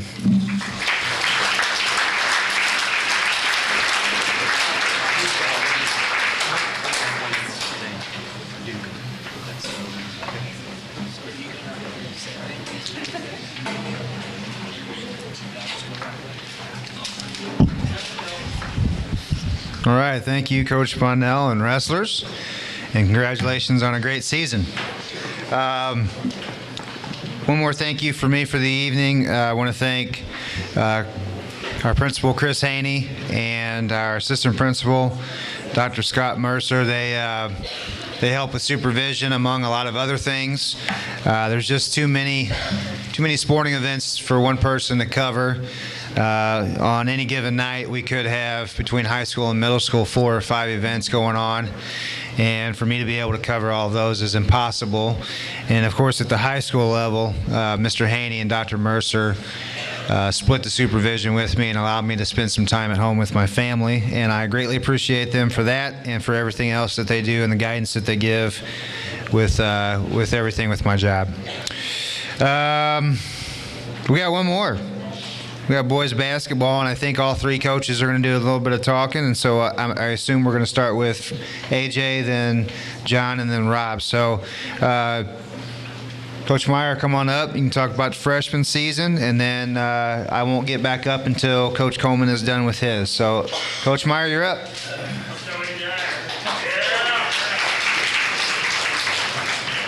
Thank you. All right, first off, I'll mention the names. Whenever I call your name, come up, and then I'll talk about the team. Two players aren't here today, Jacob Smith and Keaton Boyer. Am I right? All right. So we'll start off with Clayton Kreitler.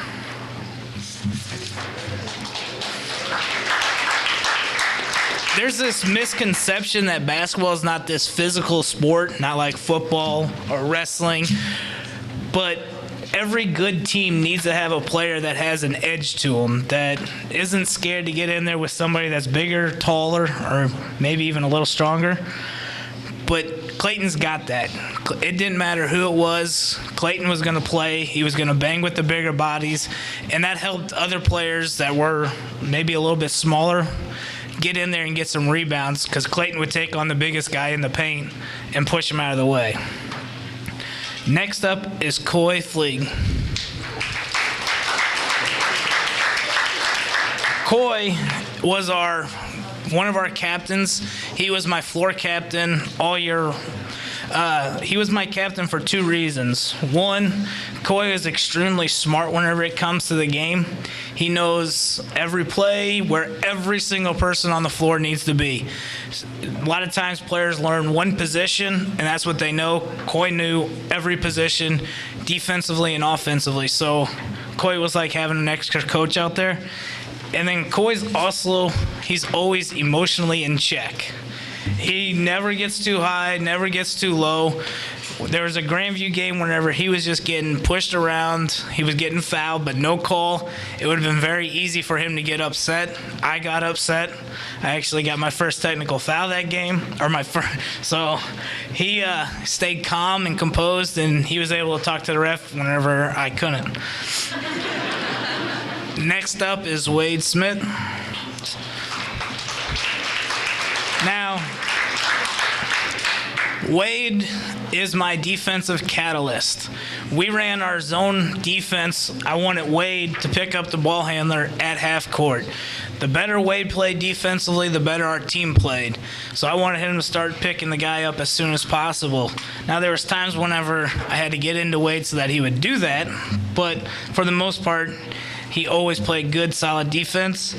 And then he has this uncanny act of getting to the basket.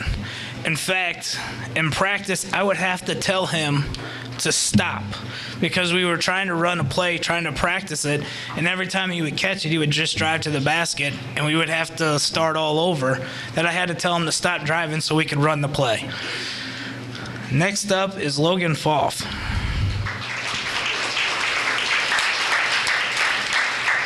Logan was probably the most improved player throughout the year. He was our offense. The way it's constructed is our guards need to understand how to read screens, whether or not to curl, whether or not to fade, whether to flare, what to do. And Logan picked that up really well towards the end of the year. And that made our offense so much easier to run whenever he knew whenever to back cut, whenever to fade to the corner. And then he's also got this little thing, before he shoots, he kicks his foot back. So as a coach, I always knew exactly whenever he was getting ready to shoot. Next up is Austin Keene.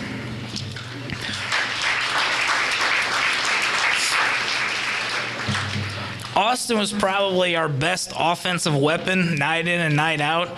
So anytime you're that, you carry a lot of weight on your shoulders, and he did that very well this year, knowing that he had to bring it every single night or we struggled offensively. And one thing that really makes Austin unique is the fact that he stuck around every single night after practice. He stuck around to work on shooting. Didn't quite make the 25 free throw club, but I have faith that he'll do it by the end of his career. But he always was sticking around to do extra shooting, to work on whatever he needed to. In fact, I think there was a couple times whenever I told him I had to get home. Next up is Christian Boyer.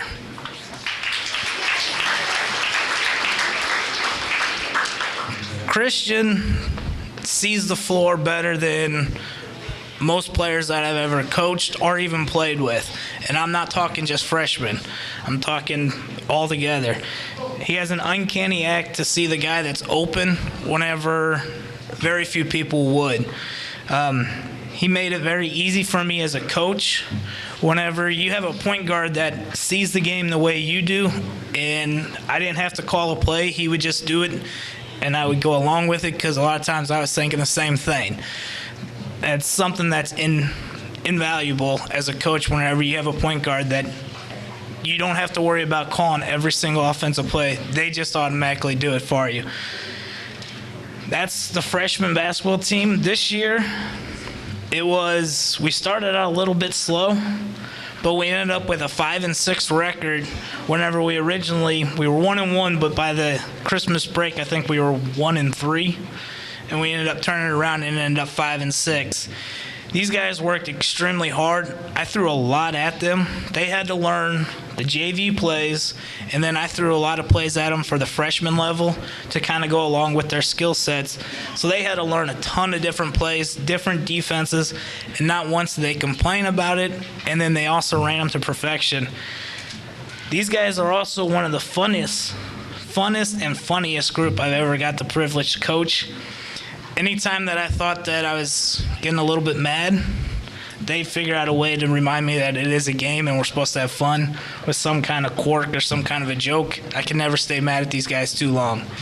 This is your freshman basketball team. You guys stay up. Stay up there. I'll let you hand this to those guys.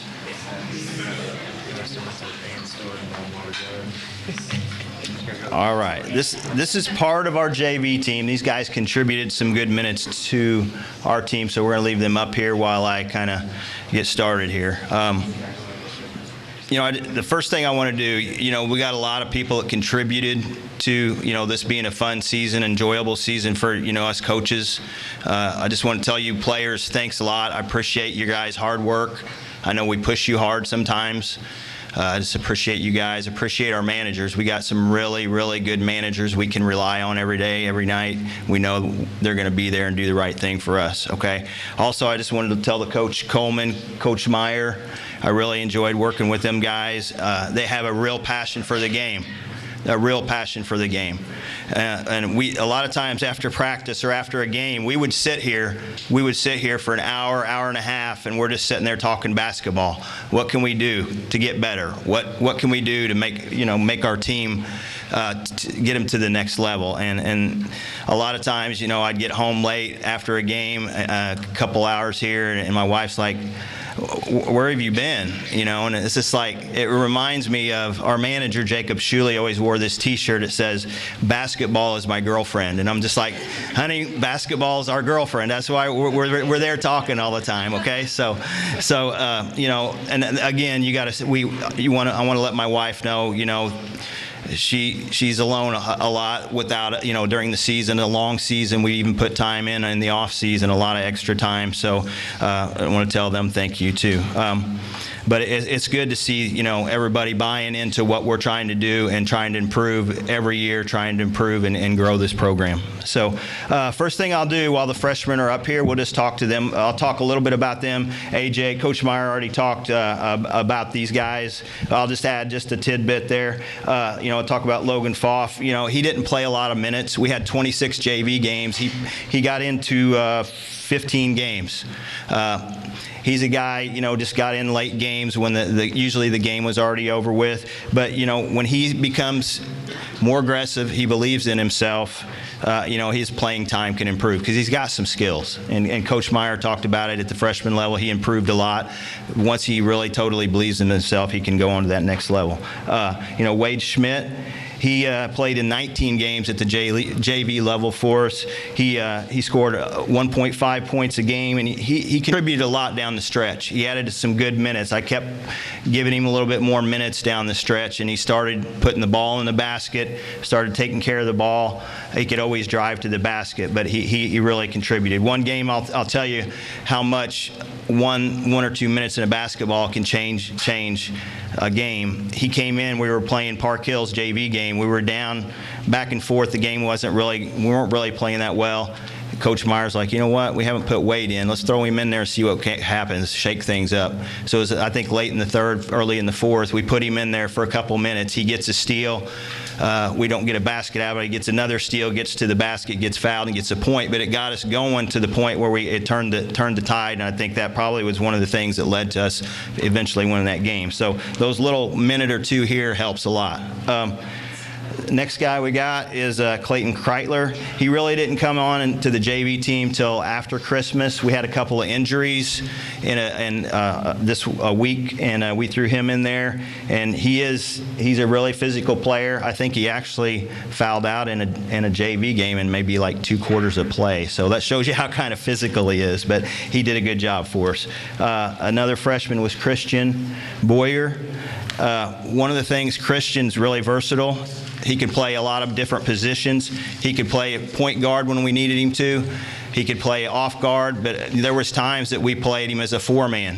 When we needed more depth, we would put him at the 4 spot. So he's a versatile player. He only scored 1.7 points a game. I wish he would shoot the ball more.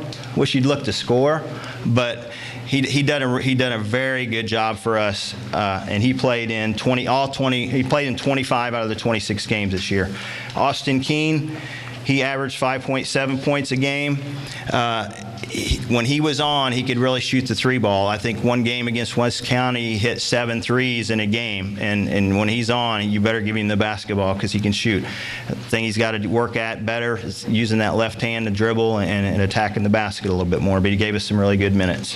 Coy Fleeg, he got better as the year went on. I thought, you know, post moves, shooting the basketball, still got to improve in those areas, but he really improved. Coach nailed it on the head. He's a smart player, and he always knows where to be.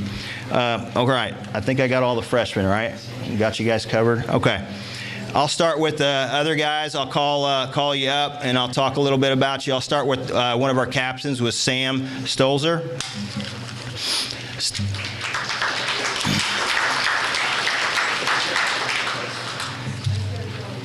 Sam averaged 7.4 points a game. He was a good leader. He's a quiet leader on the floor, but he leads by example.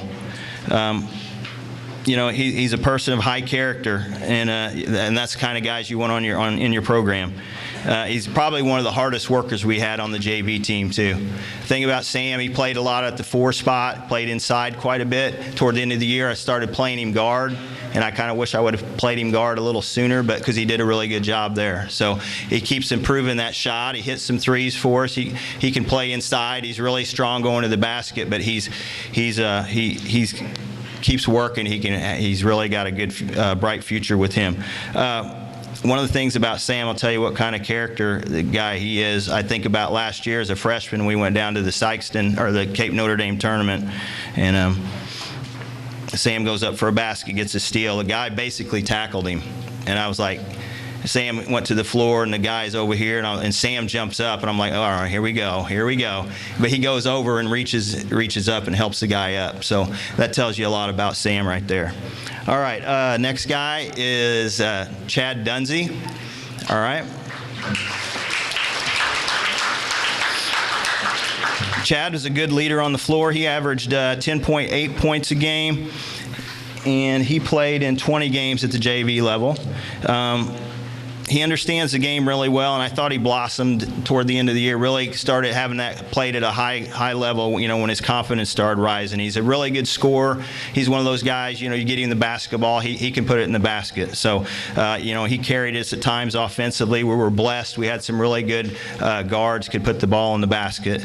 And he's a leader on the floor, but, I talk about some of these guys are leaders in the classroom and outside school too. So that's good to have these guys on your team. Jacob Tommier's not here tonight. He averaged 5.4 points a game. Brady Boyer's not here. He was another captain. He averaged 7.7 points a game. Who else am I missing? Derek Morgan Taylor. All right, Derek averaged, he was our leading scorer. Derek averaged 11.8 points a game, and he's like Chad. You put the ball in their hand, these guys know what to do with it. They're going to put it in the basket for you. I call them those guys gunslingers. They're going to put it in the hole for you. He's a competitor. He's a really good rebounder for a guard. He's a good scorer. He goes to the basket well, and he carried us a lot offensively. I even think back to last year as a freshman. He carried us at times offensively. So, these guys, a really good group to work with, high character people and good talent here too. I'll talk a little bit about the season, and then I'll let Coach Coleman come on up. But, we had a really, really enjoyable season. These guys worked hard, had a really good group of players. We won 19 games and only lost 7. That's the most wins any JV team I've ever coached. So, that's the first. Another thing this team did that I've never had a JV team do is go undefeated in conference play. They went 5-0 and swept the conference. So that was another first. And, some of the things that stand out in my mind, if I look back on the season, is this how good this group could be defensively. And it showed in the stats. We only allowed 38.1 points a game. And that's just unheard of. They just played really good defense, and that was a tribute to them working hard, a tribute to how athletic they are, and then their work ethic. But they also just took pride. That was our team goal. We took pride in, and that was our goal, to hold teams under 40 points a game. A couple other things that stood out with this group: they played team basketball, and guys accepted their roles. And when you get teams to do that, usually the results take care of themselves. And when you get guys buying into that team first, it's just a fun thing to see when guys accept their roles and trust you to put them in the right place. This team also showed a lot of mental toughness. There was a week that we played 7 games in 6 days. And at the end of the week, Friday night and Saturday, they actually played 3 games. Friday night, we played 1, we played 2 on Saturday, so they played 3 games in less than 24 hours in that same week. The thing about it, we went 6 wins and 1 loss that week. I was really worried going in that week how they were going to respond, and they showed me a lot of mental toughness by fighting through that week. The thing about it was, we ended up Monday night, our first game of the week.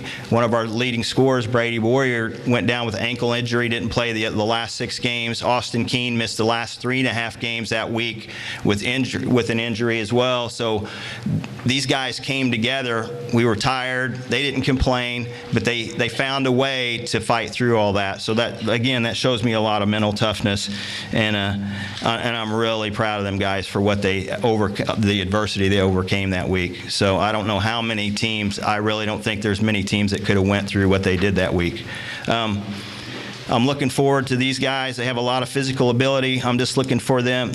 I can't wait to see how they keep improving. I can't wait to see how they turn out as players and people. I know they're going to be fine in that regard. But, if they increase their basketball IQ, I think they can really have some success at the varsity level. So I can't wait to see you guys compete, next year. Before I go, you guys can hang out for a second. Before I go, I was wanting to say thanks to Dalton and Trevor. Had a lot of fun with you guys the last few years. You guys worked really hard, contributed a lot to our program. You really did. You've been here for a lot of good things. You've helped me be a better coach. I look at the game differently sometimes because I think, what we've been through together. You guys are both a class act. I want to thank you for that. I think you guys got the most out of your ability. I really do. it's even more special. I've worked, you work with these guys, but you really get to know them as people.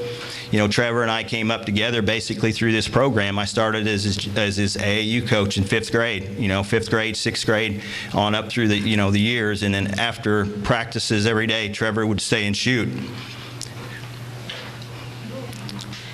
And I'd rebound for him, and I really enjoyed that.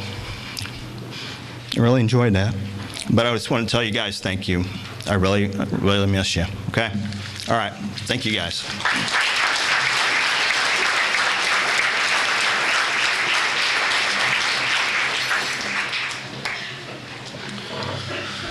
All right. I guess they save the best for last, right?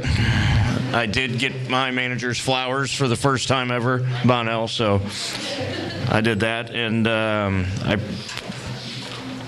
if you're like me, you probably drank too much water and have to go to the bathroom, so I'll try to do this as quickly as possible. But I want to give these guys their due, too. We'll have a lot of things to do, like everybody else. The Boosters Club, for everything they do. Again, Banks talked about buying the gun, which is very expensive and a big part of our program. The administration, Coach Nick's here for all his help and support doing districts this year and fighting to get that. It is a lot of work. All the media, the papers, radio stations, everybody that covers our kids. I'd like to thank dance team, band, cheerleaders, and their coaches for performing and creating a great atmosphere and support for our teams. I'd like to thank the parents for all their help, support, not only throughout the season but all year long. We do a lot in the summer, going to Branson, league games, things like that. So I had a lot of parents help and do that. We have meals during the season that they take care of, especially Jamie Jury, and I think Jessica really planned those along with other parents bringing things up. I know Jamie's done signs. With Trevor graduating, she's done this for a very long time. Had to put up with me and do a lot for me, and I know sometimes she might not have wanted to, but she did it anyways with a smile and did it because she was doing it for the kids, which I know she loves. Let's see here. I want to thank all our alumni. We do an alumni game every year, and that's growing. I think we've done it now for 3 years. We've got the boys and girls come and play, and so that's kind of a little bit of fundraiser for us. I want to thank the Stolzers. They did a DQ night for us to raise some money for the summer. And so we appreciate all those things that they do. I want to thank our coaches. Coach Myers, first year here as a freshman coach, brings a lot of knowledge. He's very good with our freshmen. Again, because of the knowledge and just patience with those guys coming in, having to learn a lot of new stuff. Coach Robinson, obviously you can see the big heart that he has, and it's great to have him around. Again, the stuff that he does for me, I just can't thank him enough. So I appreciate those guys, and again, they do a lot in the off season, things that they don't get paid for, but are definitely willing. I'd like to thank all of our managers. I'll bring them up for all the work that they do. We got a lot of them tonight. And then I would like to thank those who keep our books: Louise Robertson, Clayton Geck, Russ Toombs, Tim Dunsey, Mike McDaniel. They go to all our away games. They travel and do that for me. I'd like to thank our middle school coaches, Russ Toombs and Clayton Geck. Those guys have done a good job in our middle school. I know also Russ Toombs planned our cancer game that I thought was very successful this year for our jamboree, and we raised, because of him, we raised a lot of money to donate to the cancer place here in town. And so, I want to thank you for that, Russ. And any of the AAU coaches that, have put time into these kids, it's definitely showing when they show up to us with a lot of experience. We definitely see a lot of positive things from that. I'd like to thank my wife, and I'm glad that Coach Robinson brought up that his wife gets upset because I think sometimes she doesn't believe me either. But we are away a lot, put a lot of time into it, not only during season, out of season. I'm doing practices still for middle school AAU teams, so I'm, season long, I'm gone a couple nights a week, so she does a lot at home with family, and she's very supportive. I'd like to thank the players. Their parents should be very proud of them. They raised a fine group of young men. I hope not that they only did learn the game, but become better basketball players. They become better men. The qualities such as hard work, dealing with adversity, and family are something that we need the rest of our lives. We have pillars that we've created and talked about, and every day we have a quote or something about these, and it's about being positive, being passionate, prepared, productive, having pride, and being poised at all times. And these are things that we hope to instill with these guys for a long time. This group has probably grown more as individuals than any group I've ever had. The strides they have taken on the court and through the growth of character has been tremendous. We'd like to thank Staff Sergeant Chan for his work. He has helped us with that this year, working with those guys, coming in, spending his time, and also creating the banquet breakfast that we had and giving the awards out. Thank you, Staff Sergeant Chan. Our season was kind of up and down. Our record was 11-17. We had a lot of guys. We had 10 different guys start throughout the season. We were just trying to find that best mix that we could have, and I think we kind of got that towards the end of the year, and guys then kept stepping up off the bench and showing us qualities and fighting for that time. You know, we never really could get to, last year I think we played 7 guys, maybe 8, and this year we were getting in a game 9 or 10 guys each time. So, these guys were battling and showing us in a lot. We played a pretty tough schedule, I think. A couple of Class 5 schools that we lost to at the beginning of the year by 5 and 4. We played 4 ranked top 10 teams in the state with Farmington, Hillsboro, Park Hills, and Saxony Lutheran. And so, we definitely had a tough schedule, especially early on. We lost 9 games of 7 points or less. So scoring was kind of our Achilles heel. On average, on every statistic almost other than scoring and shooting, we beat our opponents in every statistic, such as steals, rebounds, assists, deflections. We had less turnovers, less fouls than on average. So these guys, we're a heck of a team. We just struggled putting the ball in the basket when we needed to. We definitely improved as the season went on. We beat AV the first time by 4, and then by 19 the second time we played them. We lost to Perryville by 5 the first time we played them, and then turned around and beat them by 15 the next time. So a 20-point swing against a team definitely shows the improvement and the growth over the season. Even though we lost to West County and Festus in close games, we beat Perryville there late and played tough to Cape Notre Dame and districts. I really think our guys realize what it means whenever toughness, hard work, and passion comes together. Great things really do happen. We had 8 managers and 8 managers throughout the whole program, but 12 players. So we had quite a bit of help, and it's great to have those managers. We're going to start with them because, like Coach said, we always knew that they were going to be there. I didn't really have to make a schedule. I don't know if they did that, but game time came. They were always ready to go, and so it was great to have so many of them. We have Drew Lamondier, Allie Grass, Rachel Bowman, Shauna Wortman, Cammie Grass, Megan Schweigert, Harley Boyd, and Jacob Schuley.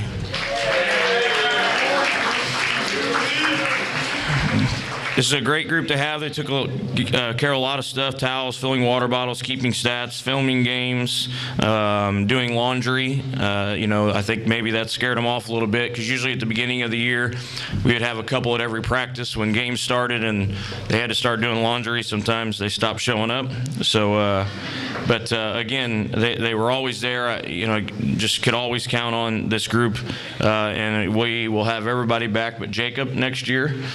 So Jacob will be moving on, and again, I can't appreciate enough what they do for us.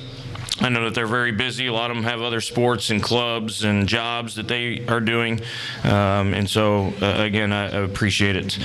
Out of the 12 players that we had, we on the varsity squad, we had 5 sophomores, 5 juniors, and 2 seniors.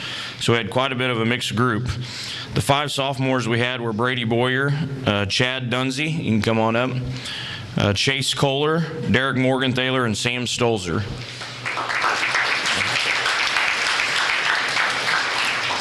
As Coach talked about, some of these guys, they were mainly on the JV, but were on the varsity team also, and got some time. I looked, Sam is very similar as to Brady. They're long and athletic. They gave us some good minutes when we needed to, and they never knew when I was going to throw them out there. They may sit for 2 quarters, and at about 3 minutes in the third quarter, you'd grab Sam and throw him out there, and he'd score 2 points and get a couple rebounds and take a charge. So he was a guy that was always ready no matter what, and I appreciate that, and he's going to be good to have next year. Coach talked about us being able to play the post in the guard spot. Derek Morgenthaler. Derek started the year off getting a lot of minutes off the bench on varsity. His ability to shoot the ball and score moved himself into a starting spot for a few games. After that, he became a dominant player on the JV team. His natural shot from outside and being able to shoot the pull-up jumper is great. Derek was an MVP one time for us, and he averaged 2 points and 1.1 assists a game. Next, Chad Dunsey. Chad improved a lot of the season. He started at the beginning of the year for the varsity and then played a lot of JV. And then towards the end of the year, he started to get a lot of time on the varsity again. I think at the beginning he just maybe tried to do too much. And as maybe a sophomore, he was wanting to prove himself. And we knew he could do it. We knew he had the ability. And that's why he had the starting spot. And, I think, again, he was just trying too hard. And I think after getting some JV time, he definitely then played much better on the varsity level. He was MVP twice and scored 3 points a game and 1.2 rebounds. And Chase Kohler. Chase started the year playing some JV and then ended up moving to the varsity level and starting. And he's brought kind of what I think we were missing was a real defensive, tough rebounder at that guard spot. I think we had the guys that could score, and Chase really brought those things. He ended up averaging 4 points, 2.7 rebounds, 1.5 steals, and 2.1 assists, and he was MVP twice. He had also joined the free throw club this year, the 25 free throw club. All right, we had 6 juniors. Xavier Boyd.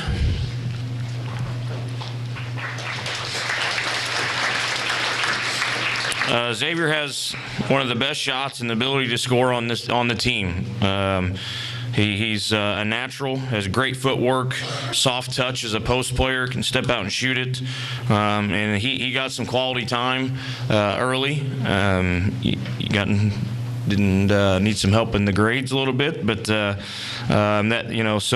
he was averaging 4 or 5 points a game. I think he started a couple of games against Valley and around there, and he averaged 3.9 rebounds. I think that Xavier has a huge potential, to be a good player next year if he just gets that drive that we need. Jacob Tomier is in here, but he got some time too as a junior. Camden Rowe. Camden came off the bench for us. He did start a couple of games. His strength is his toughness and defense. We knew no matter what, whenever we put him in, he wasn't going to back down from anyone. Was going to be a guy that would pester the other team best player if that's who we needed to put him on. And that's what you need sometimes. You need a guy that's going to frustrate the other team. And, you definitely know that Camden's going to do that. He's kind of that all or nothing type guy, which can be great, but then sometimes, have to pull back on the reins a little bit. But again, he's the guy that's going to attack the basket, shoot it when maybe, we don't want him to, and he hits it. So as a coach, I know that, I've been taught by other players, you just maybe believe a little bit more in what guys can do, because he's the guy when he steps out on the floor, he's going to do everything he can to get it done. He averaged 1.1 point, 1.1 rebounds, and was MVP once. Next is Drew Toombs. Drew started some at the beginning of the year, and then kind of became that spark off the bench, which you need. He was a big defensive player for us. Drew's one of the best guys that communicates on the floor. He's also very dedicated. I keep track of all the times that they come in the gym, and between him and Xavier and then Austin, they were the 3 highest guys as far as participating in the off season. He was constantly, in there, and he showed great toughness. He took 12 charges this year, which is the most. A lot of the statistics that I have as far as career and things like that are from just since I've been here, and he's got the most charges since I've been coaching for 10 years. He averaged 3.1 points a game, 2.8 rebounds, and again 12 charges, which is first overall. He's second in career charges too. Brandon Drury.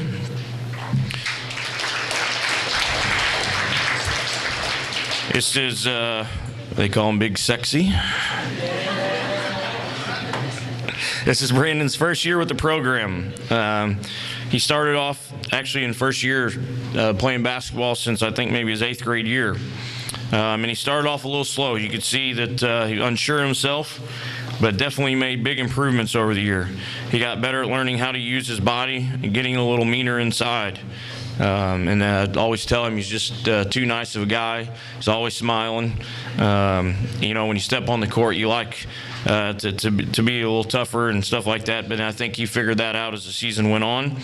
I think he got that with a little help from Drew. They had a little battle one day in practice, and just being physical with each other, nothing special, but I think Drew kind of woke up Brandon's little mean side, and he definitely turned it on from there.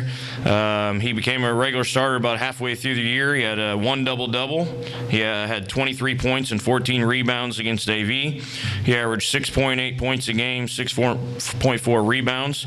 He is now 5th overall in the highest field goal percentage with 57%, and in the top 5 in 2 categories for blocks. Next is Gabe Grimminger.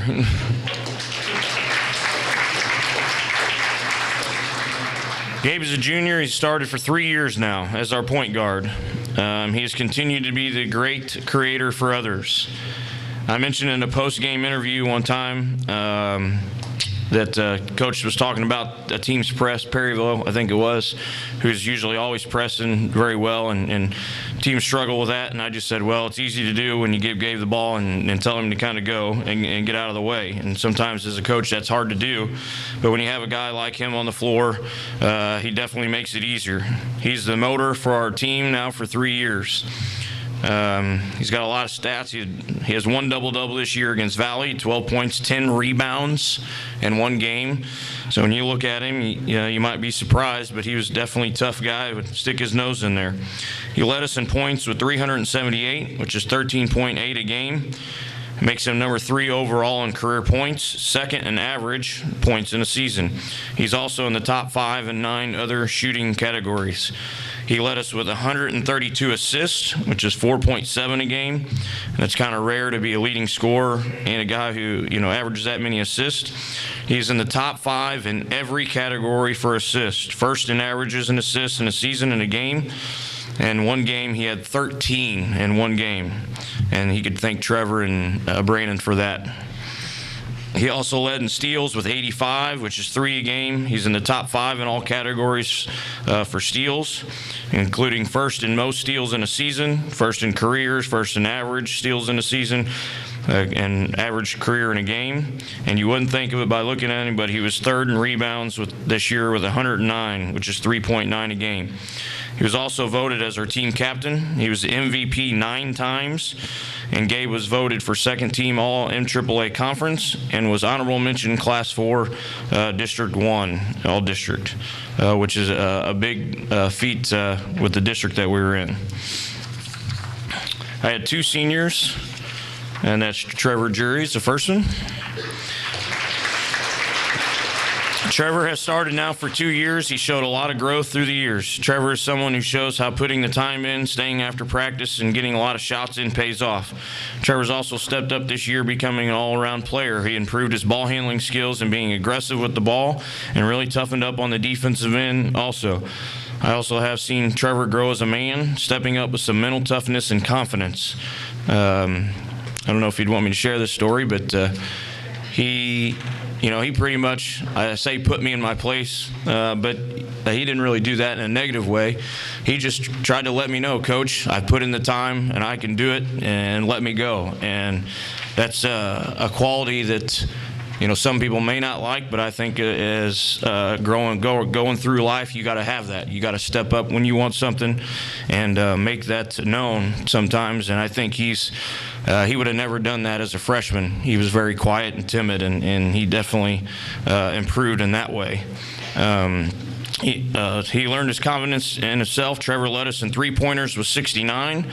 And the highest three-point percentage with 34%. He's led us in free throw percentage with 75. He had 289 points, which is 10.3 a game, 2 rebounds, 1.5 steals, and 2.5 assists. He is in the top 5 of the 7 three-point statistics, including first in the most three-pointers in a season and average three-pointers in a season. He was voted a captain and also MVP 6 times. And lastly, Dalton Giesler. Dalton really stepped up this season as a leader and as a scorer and a rebounder. Last year he was you could count on Dalton for getting his rebounds, getting his points, and you just kind of thought, what's he going to do his senior year? You knew he would at least stay the same, because that's the way he is. But I think he really stepped it up this year, took it upon himself to be a force. He's always asking me to challenge and push him more and more. I haven't had a guy really do that as much as he has. He had 6 double-doubles this season. 10 times he had 10 or more rebounds, the highest being 17 in one game. One game he had 27 points and 13 rebounds against Fredericktown. He's in the top 5 in 5 categories of rebounds, including first in average rebounds in a career with 198. He's also in the top 5 of 9 different shooting categories in field goals and 2-point field goals. Dalton was voted team captain and MVP 9 times. I think if Dalton would have played the whole year as he kind of did in the end of the year, maybe his numbers would have been a little bit higher, and he probably would have been all conference. But again, he really turned it on at the end of the year. Another thing about Dalton is he's very unselfish. Usually guys come to me and say, Coach, what can I do to get better? And one time he came to me and said, Coach, what can I do to make the team better? Those type of things, you just can't teach. So this is your 2016-17 basketball team.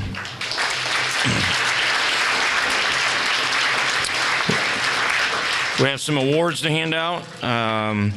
The first 3 are things that are just obvious. They're statistic things.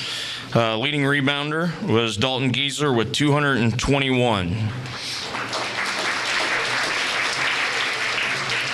Free throw percentage was Trevor Jury, shot 75% from the free throw line. Assist leader goes to Gabe Grimminger with 132. And the next awards are voted on by the players, so this, along with our captains were, so it tells you a lot about what these guys think of each other, and a lot of these we did have 3-4 names listed on each one. Most improved was Brandon Jury.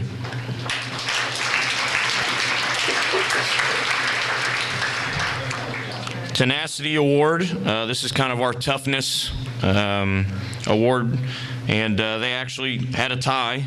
These guys voted a tie, and it was Drew Toombs and Camden Rowe.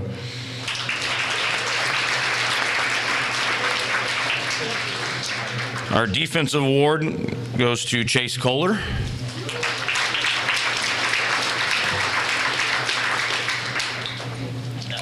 Offensive award goes to Gabe Grimminger. And our most valuable player goes to Dalton Giesler. I think that says a lot that these guys voted, Dalton and the most valuable player, but didn't vote him maybe the best defensive guy or best offensive guy, even though he had maybe some votes in there. But I think that just says a lot about Dalton and his overall what he brings to the team and to the court. So, these guys should be very proud of what they accomplish. Success isn't always wins and losses. I can think of some of the stories I've already shared about these guys that is success, when it's outside the court. So I'm very happy to be able to spend so much time with them. And I do have something for our seniors. So even you, Shuli. So the rest of you can go.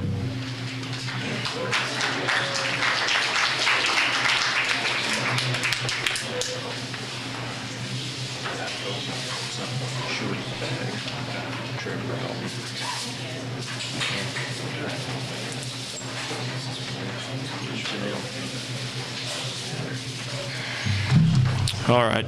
I said a long time ago I shouldn't have started this, but it seems like guys keep asking about it. So I wrote a little poem I usually do for the seniors. It's always difficult because it's hard to put so much in just a few lines on a piece of paper in a poem for these guys, and it's always tough to think about that they're leaving. So it says, a group of seniors from 2016-17.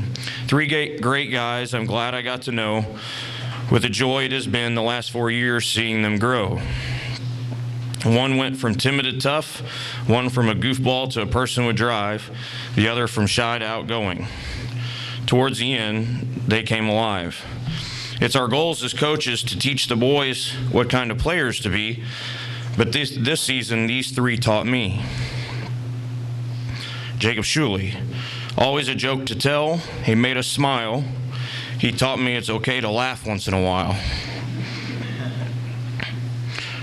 Which most of you probably know me, I don't really smile or laugh, I guess, a lot when so, at least on the court. I try to outside. Trevor Drury, always staying after practice to shoot. He didn't want to leave. He taught me no matter what to believe. Dalton Giesler, a passionate guy, someone you'd want as your brother. He taught me to always think of others. Each of you with wonderful characteristics that I hope will carry you on your way. Those attributes and strengths you have, I know will shine someday. As I stand in front of you now, remember the lessons we've taught you. Being a part of the Dragon family, I wish you luck in all you go through. Thanks, guys.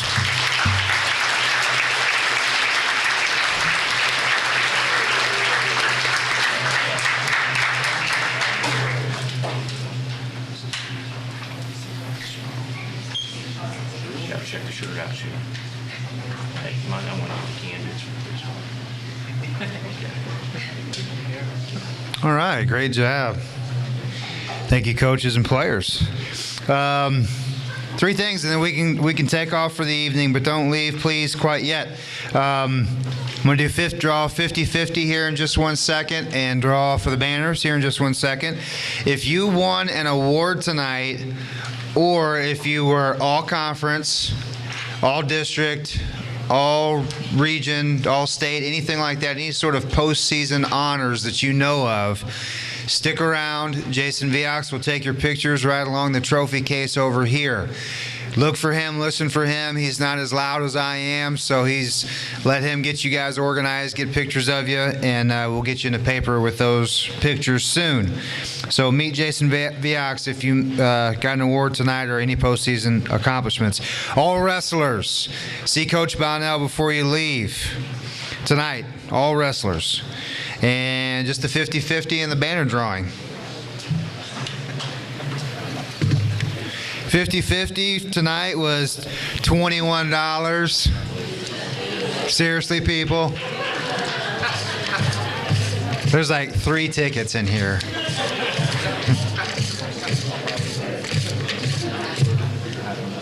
All right. If you won, bring your winning ticket up here, please. 6120271.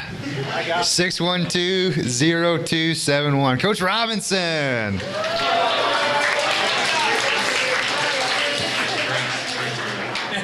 There you go, young man. Okay, banners.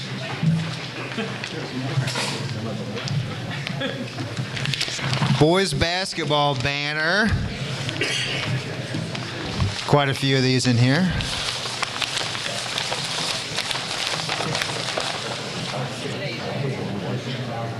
It says Jacob Shuley, my bud.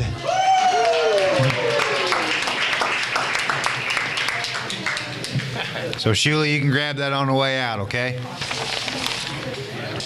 Girls basketball.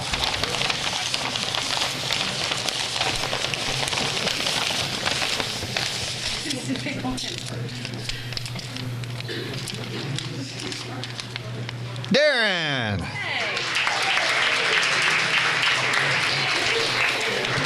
Cheer. Marissa Geck.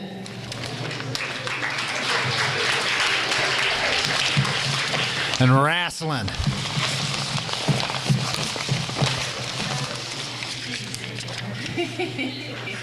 Noah Ogden. All right, so all you guys grab your banners on the way out. Thank you, ladies and gentlemen. Have a great evening.